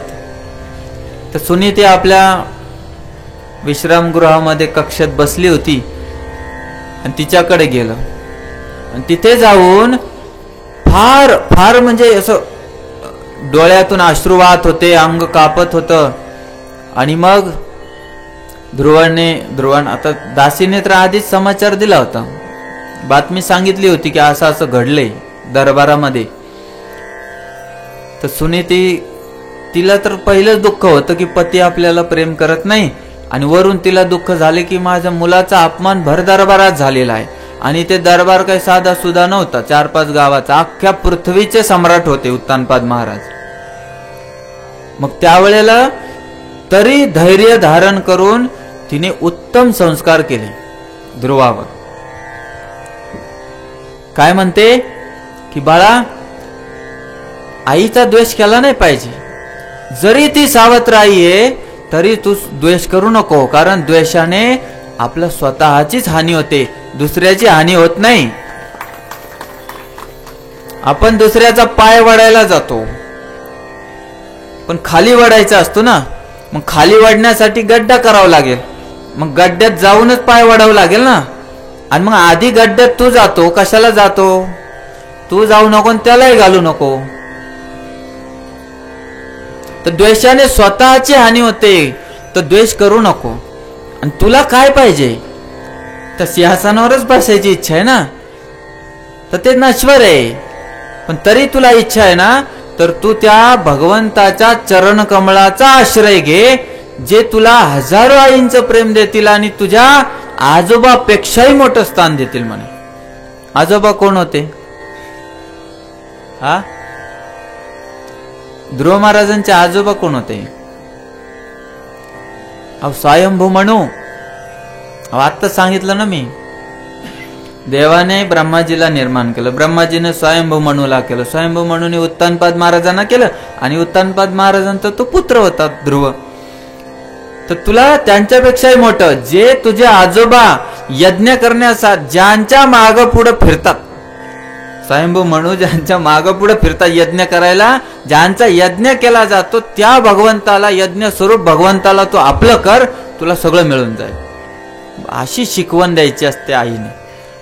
अशी शिकवण नाही की त्यांनी आपलं वाईट केलं ना, तू असा मोठा बन, त्यांची वाट लावून टाक. ते वाट लावायच्या याच्यात स्वतःचीच वाट लागून जाते. अशी शिकवण नसली पाहिजे. उत्तम आई बनायचं, उत्तम वडील बनायचं, त्यापेक्षा नाही होता आलं तर वांजच राहायचं. हा चांगलं असतं ते. नाहीतर धुंदुलीचं आता ऐकलंच ना आपण, बरीच होती ती वांज, नाही तर इरीत कशाला उडी मारायची गरज पडली असती. मग शेवटी ध्रुव महाराजांनी निर्णय घेतला, चला वनाकडे, आणि ते निघाले. कुठं जाणार, यमुनेच्या काठी मधुवनात गेले. 12 वन आहेत हा, वृंदावन एक वन आहे, तसे 12 वन आहेत, कळलं. तालवन, कुमुदवन, बहुलावन, असे 12 वन आहेत. यमुनेच्या एका तटावर 7, एका तटावर 5, 7 आणि 5 12. तर मधुवनात गेले आणि त्या ठिकाणी ते तपस्या करायला लागले. त्याच्या अगोदर कसं असतं, ज्यावेळेस जीव भगवंताच्या शोधात निघतो ना, तर भगवंत आपोआप गुरुला पाठवून देतात. मला बरेच जण म्हणतात, आता आषाढीच्या दरम्यान माझा एक व्हिडिओ व्हायरल झाला, माळ कशी घालायची किंवा कोणती घालायची, ओरिजिनल कशी ओळखायची, कळालं. असे माझे व्हिडिओ थोडे व्हायरल झाले. 16-17 लाख लोकांनी एक व्हिडिओ पाहिला. मग ते फोन यायला लागले, माझा नंबर सगळ्यांकडे असतो. महाराज गुरु करायचा आम्हाला, गुरु तुम्ही करणार होता का आमचे गुरु. म्हणलं मलाच गुरुची गरज आहे, ये तू. गुरु काय आहे? बाजारातला भाजीपाला आहे का? मनात आलं मनात घेतलं ध्यानात. तुम्हाला आत्ताच सांगून ठेवतो, गुरु कुठंच शोधायचा नाही. आधी शिष्य बनायची तयारी करा, गुरु चालत येतील. कळालं आता? गुरु चालत येत असतात, ते भगवंत पाठवतात. हे ध्रुवांच्या चरित्रावरून तर कळायला पाहिजे आपल्याला. गुरु करायला येतात म्हणे पंढरीला. माळ घातली म्हणजे गुरु होतो का? आता त्या दिवशी माझी माळ तुटली, गेलो मंदिराच्या मागच्या पश्चिम द्वाराकडं आणि माळ घेतली विकत ओरिजिनल तुळशीची चेक करून. आणि त्या माणसाला म्हटलं, हो मला लावता येत नाही, लावून देता का? आणि त्यांनी घातली माळ, मला झाला गुरु. मग किती गुरु होतील? असे गुरु नसतात. गुरुचे प्रकार पण असतात. मी सांगणार नाही तुम्हाला, कारण जास्त हुशार झाले तर पुढच्या वर्षी बोलवणार नाही आम्हाला. गंमत करतोय, आम्हाला काही गरज नसते. विषय असा आहे, दीक्षा गुरु असतो आपल्या जीवनातला एकमेव, जो बदलता येत नसतो, जो प्रामाणिक हरिभक्त. तस्मात गुरुम प्रपद्येत जिज्ञासु श्रेयमुत्तमम शाब्दे परेच निष्णातम. तो शाब्दे परे असला पाहिजे. त्याला प्रश्न आला ना तो अच्छा चांगला प्रश्न आहे, मी सांगतो उद्या पुस्तकात शोधून. असा नसला पाहिजे. जिथल्या तिथंच उत्तर. कळलं ना? शाब्दे परेच निष्णातम. तो हरिभक्त असला पाहिजे, प्रामाणिक संप्रदायाचा असला पाहिजे. नाहीतर तो म्हणला कर आता जप, ओम गौर प्रेम महाराजाय नमः, माझं नाव आहे, ते म्हणचाल कोणता मंत्र आहे. कळलं का? असा नसला पाहिजे. त्याने हरीचंच नाव दिलं पाहिजे. पाहिलं कधी ज्ञानेश्वर महाराज, सावतामाळी, चोखामेळा, तुकाराम महाराज यांनी म्हटले माझं नाव जप करा, माझं नाव, कारण माझ्याजवळ विठ्ठल येऊन बसतो. कधीच नाही दिसणार. हे ओरिजिनल संत आहेत, डुप्लिकेट नाही. तर मग काय झालं? नारद मुनीचा एंट्री झाली. नारद मुनीचं आगमन झालं का? कोणी? भगवंत म्हटले जा, शिष्य भेटतोय तुला नवीन. आणि जो संपूर्ण त्रिकाल असं तुझं नाव करणार आहे, जा म्हणे. गुरु पाहिजे आपल्या जीवनात, गुरु पाहिजेच असतो. तर दीक्षा गुरु, शिक्षा गुरु अनेक असू शकतात. मला हार्मोनियम शिकवणारे एक गुरु असतात, एक पखवाजाचे गुरु असतात, एक भागवत शिकवणारे गुरु असतात. तर हे शिक्षा गुरु झाले. शिक्षा म्हणजे शिकवण देणारे गुरु. मग हे गुरु फायनल गुरु नसतात, हे फक्त शिकवणारे गुरु झाले. एक तंबाखू खायला घालणारा गुरु असतो, एक थोडं पिणारा, त्यांचे गुरु अधर्मी लोकांचे. धर्मी लोकांचे असे गुरु असतात, गायनाचार्य वगैरे. तर विषय एवढाच आहे की जोपर्यंत गुरु येत नाही जीवनात, जीवाला भगवंताकडे जाता येत नाही. म्हणून ध्रुव महाराजांच्या जीवनात गुरुचं स्थान झालं. तुकोबारायांचा एक अभंग आहे ना, ते म्हणतात आधी गुरुशी वंदावे, मग साधन साधावे. कळलं? आधी गुरुशी वंदावे, गुरुला वंदन केलं पाहिजे तरच साधन साधलं जातं, नाहीतर नाही. मग नारद मुनी थोडेसे जास्त परीक्षा घेतात. येतात म्हणतात, अरे तुझं खेळाय बागडायचं, उड्या मारायचं हे वय आहे. आईचं थोडस कटू शब्द ऐकून काय एवढं मनावर घेतो? जाऊ दे ना, जा. तुझे पप्पा तर मोठे पृथ्वीचे सम्राट आहेत, तुला पाहिजे तेवढे खेळणे देतील, सोडून द्यायचं असतं. एवढं थोडी मनावर घ्यायचं. तर ध्रुव महाराज म्हणतात, नारद मुनी आपलं दर्शन झालं, फार मोठी कृपा झाली. संत दर्शनाचा लाभ अति दुर्लभ आहे. तर काय करा म्हणे, मी तुम्हाला क्षमा मागतो, हे बाकीचं काही सांगू नका, मला भगवंताला प्राप्त करण्याचा मार्ग सांगा. असं असतं. गुरुला प्रश्न कसे करावे? गुरुजी आमच्या इथे या चहा प्यायला. आम्ही चहा नाही पिता. आमच्या गावात सप्ताह होता. एकदा आई बसेल इथे. मग सप्ताह होता तर सकाळी 4 वाजताच कुरबुर चालू झालं. आमचं घर छोटं आहे, आता थोडं केलं, ऐस पैस अतिक्रमणात केलं आम्ही.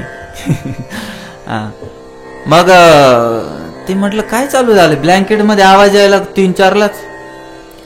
तर ती आई म्हणते बाबा मला माळ घालायची, हो माळ घालायची. मग त्यांनी जपायला मंत्र दिला, म्हणे रामकृष्ण हरी जप करा. आणि बाबा चहा पिऊन लागले तंबाखू चोळायला. आणि म्हटलं हे का तुझे गुरु, म्हणजे तोंडावर नाही गेल्यावर. आणि 2 दिवस चालला मंत्र. ती साक्षात इथे विचारून घ्या. आता काय जप करते माहिती का, हरे कृष्णा कृष्ण कृष्ण हरे हरे हरे राम राम राम. असं असतं. गुरुची पावर शिष्याला मिळत असते. जसा गुरु तसाच याला, नाही तर दोघांचा नरकात ठलमठेला असं काहीतरी म्हणतात. विषय असा आहे, मंत्र चुकीचा नव्हता, मंत्र योग्य होता, पण चुकीच्या व्यक्तीकडून भेटला तो. ती जप करते. माझी आजी रामकृष्ण हरी जप करायची, मीच दिलेला होता तिला. म्हणजे मी मंत्र नाही देता, फक्त सांगतो किंवा हे करायचं, तुकोबारायांनी दिलाय असं आपल्या संतांनी दिला म्हणून. तर नारद मुनींनी परीक्षा घेतली. तर गुरुला कसा प्रश्न विचारावा हे ध्रुव महाराज सांगत आहेत. मला भगवत प्राप्ती कशी करता येईल असं गुरुजी तुम्ही शिकवा. नाही तर घरी आलं हो, आमचं दोघांचं पटत नाही हो, लग्न झालं त्यावेळेस लय चांगलं जमायचं, पण आता जमतच नाही म्हणे आमचं, काय करू सांगा ना थोडं. त्यांना समजवा, नाही मला समजवा. नाही मला नका समजू, त्यांनाच समजवा फक्त. कळलं का. हे गुरुला सांसारिक प्रश्न नसते करायचे. गुरुला चांगले प्रश्न करायचे असतात की बाबा मला भगवंताची प्राप्ती कशी होईल, सत्संग कसा होईल, मी काय वाचू, गाथा वाचू, ज्ञानेश्वर वाचू, गीता वाचू का भागवत वाचू का लोकमत देशोन्नती वाचू.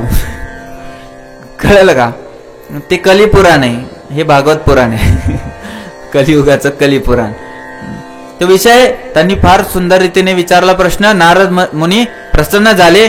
म्हटले तुला मी सांगतो, तू वृंदावनला जा यमुनेच्या काठी, आणि त्या ठिकाणी जाऊन तू यमुनेचं स्नान कर.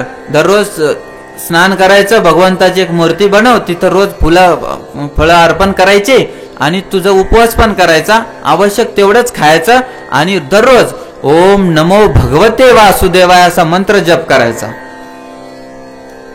वृंदावनची भूमी तर पहिलीच परम पवित्र आहे. तर हे गातात ना, मेरो मन लाग्यो वृंदावन में, जहाँ विराजे राधा रानी.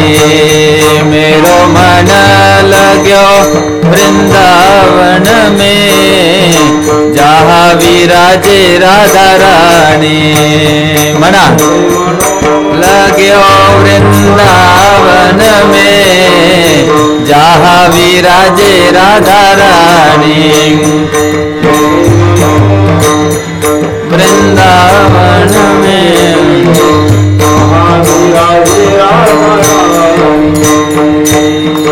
माझं मन लागलं म्हणे वृंदावनला, जिथे राधाराणी राहते. ते भरपूर मोठं आहे. आता तुमचं वेळ झालेला आहे. तर वृंदावनात जातात, गुरूंनी सांगितलेली साधना करतात. अवघ्या 6 महिन्यामध्ये, पूर्ण इतिहासामध्ये एकमेव भक्त आहे ज्यांनी अवघ्या 6 महिन्यात भगवंताला प्राप्त केले. ज्यांना प्राप्त करायला सनकादिक ऋषींसारख्या ऋषींना देखील कित्येक वर्ष लागले. ब्रह्माजीला 60,000 वर्ष तपस्या केल्यावर कळालं की देव असा असतो. तर त्यांना सुद्धा कळालं नाही. त्यांना फक्त शब्द ऐकू आला, तप करायला लागले. मग भगवंताच्या कृपेने त्यांना त्यांच्या धामाचं दर्शन झालं. कळालं का. मग ते म्हटले की माझ्यावर एवढी कृपा का. तर कसे तप केला तेवढं थोडक्यात सांगतो, पण तो तप आपल्याला करायचा नाही. माहिती तर पाहिजे ना की देवाला प्राप्त करायला किती त्रास सहन करावा लागतो. लोक म्हणतात मी ना मागचे 3 महिने झाले जप करतोय, पण अजून मनातून काही गेलं नाही आहे, अनर्थ गेले नाही, आणि जीवनातले त्रास कमी झाला नाही म्हणे. आणि लोक पण असतात, चान्स घेतात. बघा देवाचं करायला लागलं तरी किती दुःख आहे, मग आम्ही देवाचंच करत नाही. एक माणूस म्हणला, मी एका भक्ताला म्हणला, म्हणे समजा समजा तुम्ही जीवनभर भक्ती केली, एवढे उपास तापास देवाचं केलं, वाऱ्या पाय फुटेपर्यंत गेले, नाचून आले, उन्हात तानात सगळं केलं, आणि समजा मरताना कळालं की देवच नाही, तर काय होईल? तो भक्त हुशार असतो, कृष्ण भक्त बडा चतुर. तो म्हटला, तू तर जीवनभर नशा करतो, हाडं फोडतो, दुसऱ्याला त्रास देतो, जुगार खेळतो, काय काय करतो, आणि समजा मरताना तुला कळालं की देव आहे, तर काय होईल? मी तर कमीत कमी सात्विक जीवन जगलं, मी सात्विक जीवन जगलं, आनंदाने वारीत नाचलो, सात्विक खाल्लं, रोग झाले नाही, मस्त मजा मजा होती माझी, आणि नाव घेऊन तर आनंदच आला मला, हरी हरी म्हणता म्हणता, एक नाही. पण जर एवढं करून तुला जर कळालं शेवटी देव आहे, तर आता काय? पुढे आड आणि मागे वीर, पड बोरवेल मध्ये मग. असं असतं. तर मग इथे ध्रुवांनी काय केलं? पहिल्या महिन्यामध्ये 3-3 रात्रीच्या अंतरावर त्याने फळभक्षण केली. दुसऱ्या महिन्यामध्ये त्याने म्हणजे सकाळचं नित्यक्रम करायचं, सकाळी उठायचं, जप करणे वगैरे, भगवंताची पूजा अर्चना, फळ फ्रूट जे काय द्यायचे त्यांना ते. दुसऱ्या महिन्यात त्यांनी पानं खाणं चालू केले. गवत आहे ना, कोणतं गवत? वाळलेलं गवत. ओलं गवत उपटत नव्हते, कारण वृंदावनातलं गवत सुद्धा भगवंताचे पार्षद असतात. वाळल्यावर ते खायचे, आणि पडलेल्या झाडाचे पडलेले पानं खायचे, तोडून नव्हते खात.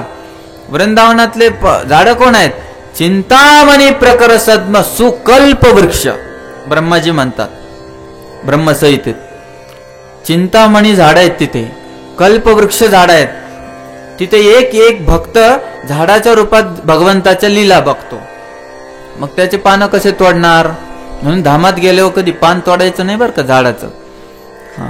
तर 6-6 दिवसाच्या अंतराने मग ते वाळलेलं गवत आणि पडलेले पानं खाऊ लागले. तिसऱ्या महिन्यात 9-9 दिवसाच्या 9-9 रात्रीच्या अंतराने फक्त आणि फक्त पाणी पिऊ लागले तिसऱ्या महिन्यात.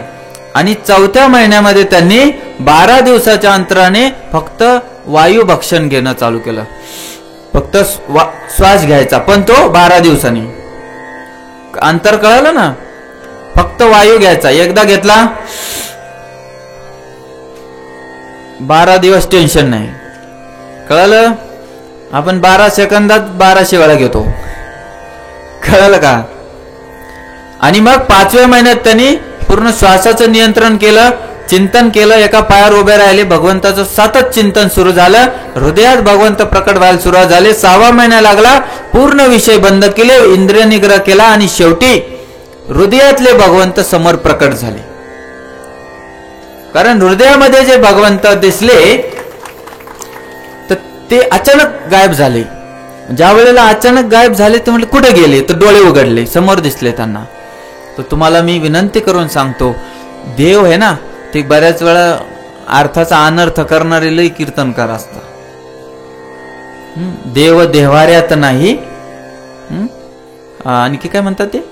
देव देवाऱ्यात नाही, देव देव नाही देवालय म्हणे, असा अर्थ नाही आहे त्याचा. ते कोणाला तरी विशिष्ट व्यक्तीला सांगण्यासाठी केलं होतं. कळलं ना? देव देवाऱ्यात काय शोधता? माणसात शोधा. माणसात तर ते करतोच आहे आपण, प्रत्येक जीवाचा आदर शिकवलाच आहे ना. वैष्णवांच्या गुणांमध्ये पहिला असतो जीवदया. प्रत्येक जीवाचं दया करतो, त्याच्यानंतर सेवा पण करतो. तर हृदयातच देव आहे. जर तुम्हाला समजा कुठं फार दूरवर जाता नाही आलं, पैसे नाही, तीर्थयात्रेला जायचं नाही, तर हृदयातल्याच देवाला आठवण करत राहा. विठ्ठल विठ्ठल म्हणत राहा, ते आपोआप प्रकट होतील. बघा तुम्ही. मग काय झालं? त्यांना प्राप्त झाले, भगवंत प्रकट झाले, आणि पूर्ण स्तब्ध झाले ध्रुव महाराज. त्यांना बोलताच येईना. म्हणजे भगवंत काय सर्वसामान्य व्यक्तिमत्व आहे का? फार विशेष आहेत भगवंत. ते प्रकट झाले होते, सृष्टी हर्ष उल्हासित होते. मग त्यांना बोलता येईना, त्यांचं वाणी स्तब्ध झाली. म्हणून भगवंताला समजलं. त्यांनी आपला शंख जो आहे विजय शंख असा तोंडाला लावला, गालाला, आणि अशी वेदाची वाणी बोलायला लागलं ते 5 वर्षाचं बालक. एकदम सुंदर स्तुती केली, फार सुंदर. तर ते स्तुती आणि भरपूर राहून जाईल.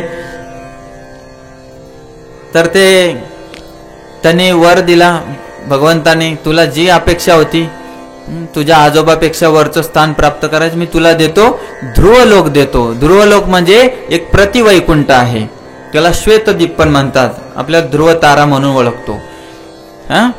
आणि पुढे काय म्हणतात की तू 36,000 वर्ष राज्य करशील, 36,000 वर्ष, आणि तुझ्यातली शक्ती थोडी क्षीण होणार नाही. असं नाही की मग थोडा वेळ चाललो आणि थकलो मी, नाही. ध्रुव महाराज 36,000 वर्ष राज्य करतात. आणि पुढे काय होतं, उत्तम जो भाऊ होता त्याला यक्ष मारून टाकतात. आणि त्या यक्षाने मारल्यावर त्याची आई सुरुची, जिची फार रुची होती त्या उत्तमात, म्हणून ती वेडी होऊन ती पण मरते. असं असतं, वाईट केल्यावर चांगलं होत नसतंय. मग अशा रीतीने तर इथे ध्रुव महाराज फार दुःख व्यक्त करतात.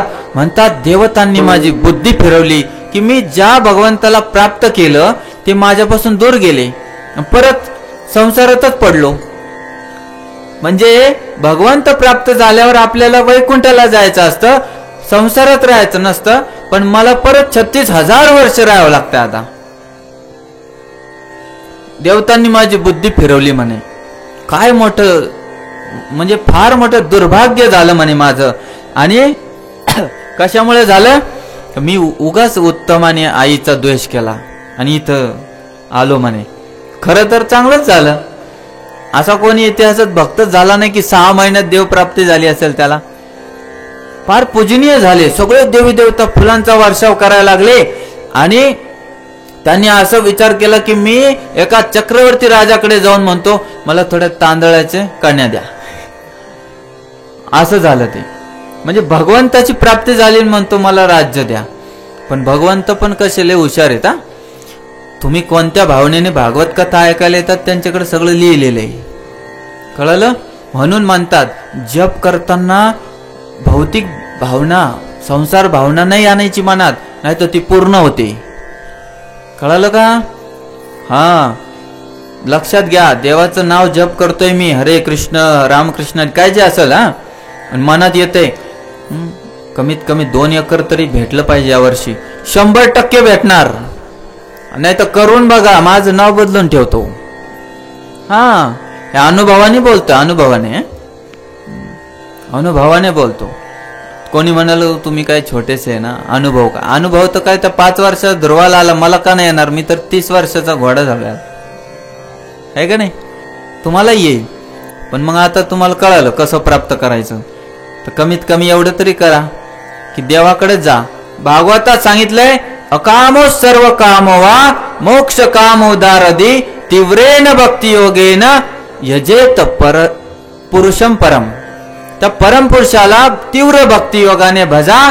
तुम्ही अकाम असा, सकाम असा, का मोक्ष काम असा, मुक्तीची काम नाही तरी देवाकडे जा. कोणाकडं, मी देव परत परत सांगतो.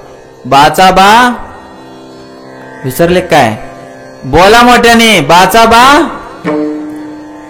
नाही, मला मग उद्या कथाच नाही. मग म्हणा बाचा बा. हा, आता असं बोलायचं ज्यावेळेस पण मी बोलेल ना. हा, तुम्हाला माहिती नाही या विठोबा शब्दाचं हरी नारायण कृष्ण राम असं म्हणल्याने तुमच्या करोडो जन्माचं पाप नाश होत आहे, कळलं का. म्हणून मी म्हणत असतो, म्हणत राहा. तर विठोबाचं भजन करायचं, कृष्ण रूपात करा, राम रूपात करा, तुमच्या कटीवर कर ठेवा, नाही तर पाय तोंडात घेऊन, पाहिलं असेल पानावर झोपलेली. करारविंदेन पदारविंदम मुखारविंदेन विनिवेशयंतम. काय म्हटले, करारविंदे हाताने, पदारविंदम पाय पकडला, मुखारविंदे तोंडात घातला. असं फोटो पाहिला, कोणी कोणी पाहिला पानावर झोपलेले भगवंत. हा, नाही पाहिला, फार दुर्दैव मग तुमचं. जाऊ द्या, ते नाही कटीवर कर ठेवलेलं पाहिलं ना, मग ठीक आहे. एक तरी रूप आठवलं पाहिजे देवाचं लगेच. तर ते भगवंत वटस्य पत्रस्य पुटे शयानम बालम मुकुंदम मनसा स्मरामी. हे मार्कंडेय मुनी म्हणतात की मनामध्ये मी त्या बाल मुकुंदाचं स्मरण करतो. कसे येतं ते? वटस्य, वटाच्या झाडावर, वडाच्या झाडाच्या पानावर, पत्रस्य पुटे शयानम, ते झोपायला लागले है ना, किती सुंदर आहे. तर एवढं त्यांना दुःख झालं ध्रुवांना. शेवटी ते घरी आले. ही बातमी नारदांनी लगेच उत्तानपादांना सांगितली. उत्तानपादांना पश्चाताप झाला की अरे उगाच माझ्या लेकराला मी बोललो, फार दूर राहिलं लेकरू 6 महिने. मग आता त्याने देवाला प्राप्त केलं, आता मोठा बाजा गाजा वाजवत आणा त्याला म्हणे, फार सजून सजून. मग सुनीती सुरुची सगळे आले, आलिंगन केलं. उत्तम पुढे सर झालं. मग तर अशा रीतीने ध्रुव महाराजांनी फार 36,000 वर्ष राज्य केलं. एकदा तर उत्तमाला मारलं यक्षाने, म्हणून ध्रुव महाराज यक्ष नगरीवर आक्रमण करायला गेलं. एवढं युद्ध झालं. असं म्हणतात ध्रुव महाराज ज्यावेळेस बाण चालू लागले तर पूर्ण सूर्य झाकळून टाकला त्यांनी. एवढे बाण चालवत होते. ध्रुव महाराज काय तर सामान्य व्यक्ती राहिले होते का? नाही, त्यांनी पूर्णपणे सूर्य झाकळून टाकला. आणि ते पाहून असे म्हणजे अशी अवस्था करून टाकली, कोणाचा हात तुटलेला, कोणाची मांडी फुटलेली, कोणाचं डोकं फुटलं, म्हणजे वर मान करतो तर मान माग गेली. एवढं यक्षांना मारलं त्यांनी. त्यांचे यक्षाचे राजा आहेत कुबेर. कुबेर माहित आहे ना, शिवांचे भक्त कुबेर, ज्याचे या कुबेरालाच हाकलून लावलं होतं कोणी? रावणाने. लंका त्याची होती कुबेराची, त्यानेच बांधली होती. ते भाऊ आहेत बिचारे. सावत्र भावाचं लुटायचं असतं. असं आसुरी स्वभाव असतो. तर मग या कुबेराचा अपमान झाल्यासारखं झालं ना, विनाकारण एकाने चूक केली. आणि काय म्हणतात ना, गव्हासोबत ते किडे पण रगडायला.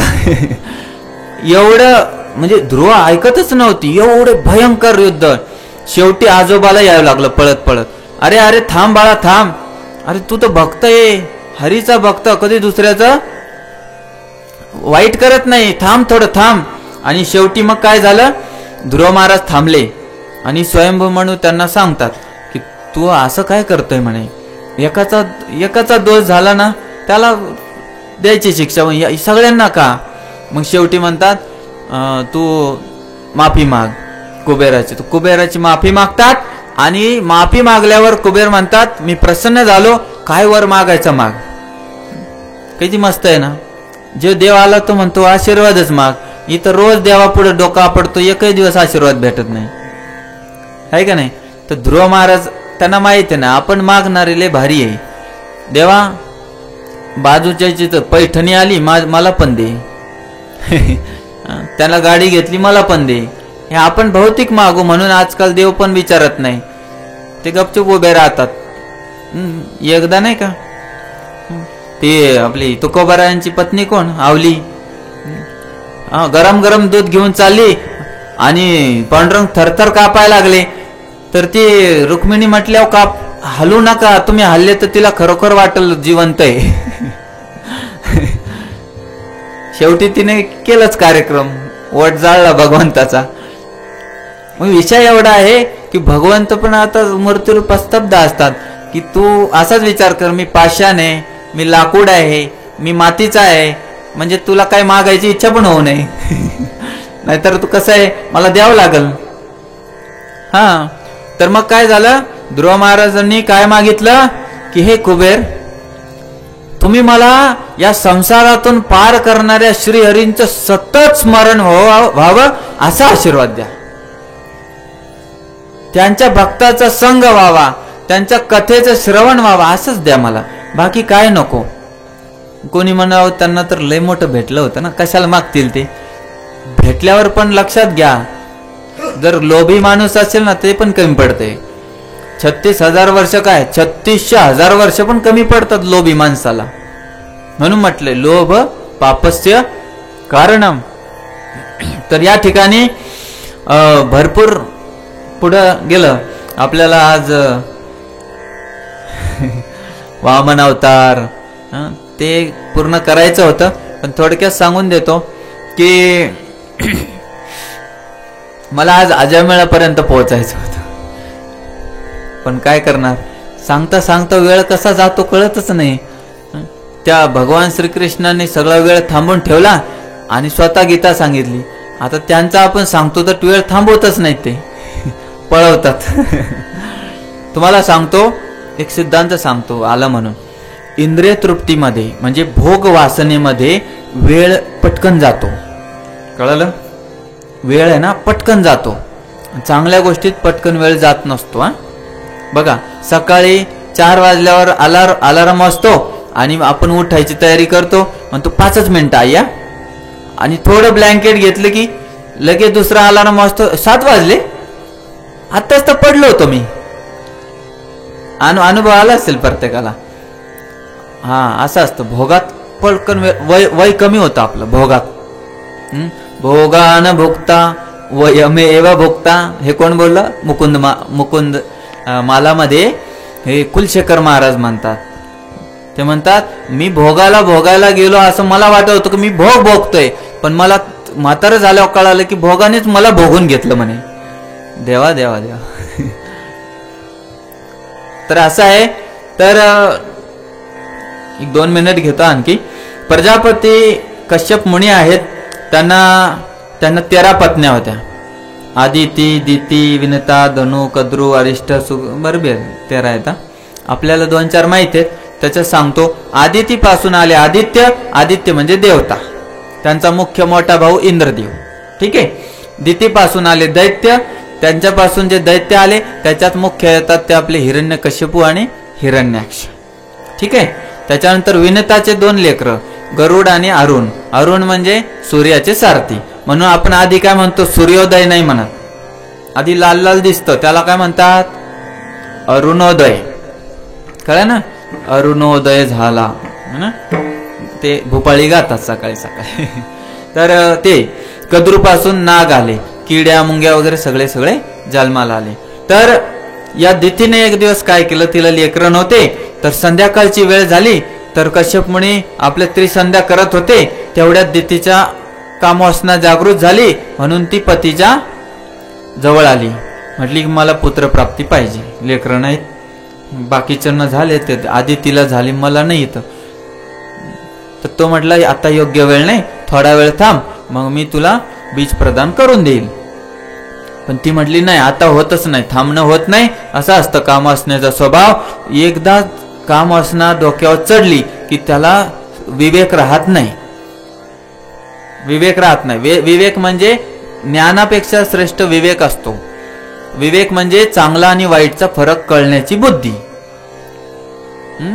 म्हणून म्हटलंय बिनु सत्संग विवेक न होई, हे तुलसीदासांनी रामायणात लिहिलं. सत्संगातच विवेक होतो. म्हणून विवेक, तुम्ही सत्संगात आले तर तुम्हाला विवेक कळेल की संसारात नश्वर काय शाश्वत काय, तो विवेक असतो. मग शेवटी काय, आता शास्त्र इतकं भयंकर आहे. जर कोणी एखादी स्त्री कामवासनेने तुमच्याकडे आली तर तुम्ही तिला नकार देऊ शकत नाही, पण ते तुमचं कर्तव्य. शास्त्र समजून ते आणि योग्य धर्मानुसार आचरण करून, पत्नी परपत्नी नाही, परावया नारी आम्हा रखुमाई समान. तर अशा पद्धतीने. तर संध्याकाळी ते म्हणले अगं आता नको, मी तुला नंतर बीज प्रदान करेल, जेणेकरून उत्तम तेजाचे लेकरं होतील. पण ती ऐकली नाही. तर ते म्हणले थांब, आता शिवजी संध्याकाळी आपल्या भूत पिशाच गणांसोबत फिरायला येत असतात, म्हणून संध्याकाळचा जो वेळ आहे ना फिक्स ध्यानात ठेवा. 6:30 पासून ते 7:30 पर्यंत, किंवा 5:45 पासून, किती 5:45 पासून 7:15 पर्यंत घराचे दार उघडे ठेवायचे, लक्ष्मीला येऊ द्यायचं. दारात ते दिवा लावायला सांगतात. तुळशी सेवा करा. घर बंद नाही करायचे, खायचं नाही, झोपायचं नाही त्यावेळी, आणि संबंध ठेवायचे नसतात. आणि त्यावेळेला काय, मग तसंच झालं. 2 राक्षसांना शिवजी म्हटले जा माळ उडी. आता तिच्या गर्भात गेले, तिच्या गर्भात ते भयंकर राक्षस जन्माला आले. हिरण्याक्ष, हिरण्यकशिपू, त्यांनी एवढा हैदोस माजवला पूर्ण याच्यामध्ये, तर ज्या वेळेला कश्यप मुनी नदीवर स्नानाला गेले ना, तर त्यांना ते मलिन म्हणजे घाण झालेलं पाणी दिसलं. त्यांना समजून आलं अधर्म झालेला आहे आपल्याकडून, चुकीचं झालं. बघा, बुडबुडे आलेलं पाणी शास्त्र सांगतंय अशुद्ध पाणी असतं, बुडबुडे आलेलं पाणी, कळलं? म्हणून जे आचमन करतात ब्राह्मण, हातावर पाणी घेतात, ते बुडबुडे आलेलं पाणी खाली टाकतात, ते घेत नाहीत, ते हातावर अशुद्ध पाणी मानलं जातं. तर त्यानं कळालं, ते म्हटलं अधर्म झालाय, तुला म्हटलं होतं मी की असं करू नको, थांब म्हटलं होतं. आता तुझ्या गर्भामध्ये असे 2 राक्षस आलेत की त्यांना मारायला देवालाच यावं लागेल. आणि शेवटी पहिल्याला मारायला, हिरण्यकशाला मारायला कोण आले? वराहदेव आले, वराहदेव. आणि मग त्याला मारायला, हिरण्यकशिपूला मारायला नरसिंहदेव आले. ते प्रल्हाद चरित्र आहे. तुम्हाला थोडक्यात सांगून देतो, प्रल्हादावर फार अत्याचार झाले, भरपूर अत्याचार झाले, पण ते डगमगले नाही. गुरुकुलात टाकलं, असुरी शिक्षा दिली, तरी ते असुरी शिक्षण घेतलं नाही. शेवटी ते वडिलाला म्हणजे उन्हाळ्याच्या सुट्टीतले गुरुकुलावर आले प्रल्हाद, की विचारायचे, बाळा तू काय शिकला आज? शुक्राचार्याचे पुत्र चंडामर्क होते ना, ते गुरुजी होते. म्हणे काय शिकला आज? गुरूंनी काय शिकवलं वर्षभरात? म्हणे की हे असुरवर्य, असुरांचा श्रेष्ठ बाप असं नाव द्यायचं. म्हणे असुरवर्य, तुम्ही स्वतःला देव मानू नका, सदैव त्या नारायणाचं भजन करा आणि वृंदावनाला जा. म्हणे आता वेळ झाली तुमची. तो म्हणला, मी सगळ्या राज्यामध्ये गायींना मारून टाकलं, ब्राह्मणाचे यज्ञ बंद केले, मंदिरं तोडून टाकले, तिच्यात हिरण्यकशिपूने माझं स्वतःच मी मूर्ती ठेवली, ब्राह्मणाला यज्ञ करताना सांगितलंय ओम हिरण्यकशिपूय नमः म्हणायचं, आणि तू म्हणतो नारायण आहे नमः. म्हणजे ज्या पूर्ण राज्याला मी नियंत्रित करतोय, आणि तसाच एक विश्वासघाती घरात जन्माला आला, तुला सोडणार नाही. हत्तीच्या पायाखाली टाकला, विषारी सापाच्या तिथे टाकलं, कड्यावरून फेकून दिलं, आणि शेवटी त्याची आत्या होळी तिच्यासोबत अग्नीत जाळलं. तरीही प्रल्हादाला 1 इंच सुद्धा त्रास झालेला नव्हता. शेवटी प्रल्हाद महाराज भगवंताला प्रार्थना करतात, हे प्रभू, हे नाथ, कृपा करा की तुम्ही आता माझ्यासाठी सदैव माझ्यासोबत राहा. म्हणे मला वाचवण्यासाठी नाही, फक्त तुमचं नाव माझ्या मुखात राहावं, बस तेवढ्यासाठी तुम्ही राहा. कधी मला तुम्ही प्राप्त होणार भगवंता? बस झाला आता. तर शेवटी मग एक दिवस ते परत विचारतात, त्यांना वाटलं आता तर सुधरेल, मग ऐकतच नाही. असुरवर्य हिरण्यकशिपू, तर तो म्हणतो तुझा देव कुठे आहे? तो भित्र आहे का? जर तो खरोखर बलवान आहे तर त्याला इथे प्रकट व्हायला सांग. तर प्रल्हाद महाराज म्हणतात, काय म्हणतात पप्पा तुम्ही? पप्पा म्हणले नसतील ना, पिताश्री काय म्हणता तुम्ही? अहो प्रकट तो होत असतो, येतो तो जो इथे उपस्थितच नाहीये, त्याला बोलवलं जातं, तो जो इथे उपस्थित नाही. माझा देव तर सगळ्यातच आहे, तुमच्यात पण आहे, आणि बोलता बोलता म्हणतो खांबात पण आहे. आणि मग ते म्हणतो खांबात आहे का? कारण त्यांच्यात म्हणल्यावर आता स्वतःची छाती कशी फाडू? नाही तर मग मारणार ना स्वतः. म्हणून ते गदा मारतात त्या मोठ्या खांबावर, आणि त्याच्यातून मोठे नरसिंहदेव प्रकट होतात. बोला नरसिंहदेव भगवान की जय. भगवंत प्रकट होतात आणि फार मोठं युद्ध होतं. कारण त्याला ब्रह्माजीचं वरदान असतं ना, की घरात नाही, दारात नाही, काय म्हणतात, वर नाही, खाली नाही, दिवसा नाही, रात्री नाही, 12 महिन्यात नाही, अधिक महिन्यात मारतात. म्हणजे असे फार त्याने इंद्र, देवी देवता नाही, मनुष्य नाही, प्राणी नाही, शस्त्रास्त्र नाही. तर त्याला वाटलं मी लयच हुशार झालो, ब्रह्माजीला मी अमर होण्याचंच वरदान मागितलं. पण त्याला माहित नाही, बाचा बा बोला गे, त्याला माहित नव्हतं बाचा बा विठोबाई म्हणून. ते म्हणलं देऊ दे, काय वरदान द्यायचं देऊ दे. आणि ब्रह्माजी पण लय हुशार, ते म्हणे मला मागतोय वरदान द्यायचं माझं काम आहे, तथाच तू जे असेल ते बघत बसल. मग शेवटी भगवंत लय हुशार आहे. नरसिंहदेव प्रकट झाले. नर हरी रूप. नर म्हणजे मनुष्य आणि हरी म्हणजे सिंह.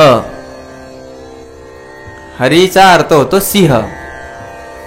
ते हरीची पहिली वेलांटी म्हणजे भगवंत, दुसरी वेलांटी म्हणजे सिंह. आणि त्याचा दुसरा एक अर्थ पण होता, हरीचा माकड पण होतं. कळलं का? तर नरहरी रूपात प्रकट झाले आणि मग त्यांनी काय केलं, भरपूर युद्ध झालं. का सकाळी प्रकट झालते 10, 11, 12च्या दरम्यान. सायंकाळी मारायचं होतं ना, मग तोपर्यंत काय करायचं, मग चाललं उंदीर आणि मांजरासारखं खेळवणं. इतकं मस्त युद्ध चाललं आणि भगवंत एवढे मोठे होते, खेळता खेळता खेळता हिरण्यकशिपू नखातच जाऊन बसला. तर भगवंत विचार करायला गेला कुठं येऊ. आता ते मच्छरा एवढा असेल, मोठं रूप धारण केल्यावर भगवंत काय सामान्य आहे का, अनंत आहे. नखातून बाहेर आल्यावर तर कळलं. एवढा घाबरला, एवढा चांगला चेपला होता. हा भरपूर किती असतील अस्त्र शस्त्र मार म्हणे. भगवंतानी एवढं भयंकर मारलं, एक म्हणजे भगवंत सेकंदात ते असुर झोपतून उठायचं, त्याचा गळा कापला जायचा एवढ्या स्पीड मध्ये. कारण भक्ताला त्रास दिल्यावर भगवंत ऐकत नाही. एक वेळे भगवंताला कोणी खाली वरी बोला, भगवंत ऐकून घेतील, पण भक्ताला जर त्रास झाला तर भगवंत बिलकुल ऐकून घेत नाही. मग शेवटी हिरण्यकशिपूला उचललं, मांडीवर ठेवलं दारात है ना, आणि मग एक एक वरदान आठवून मग शेवटी त्याचा केला स्वाहा.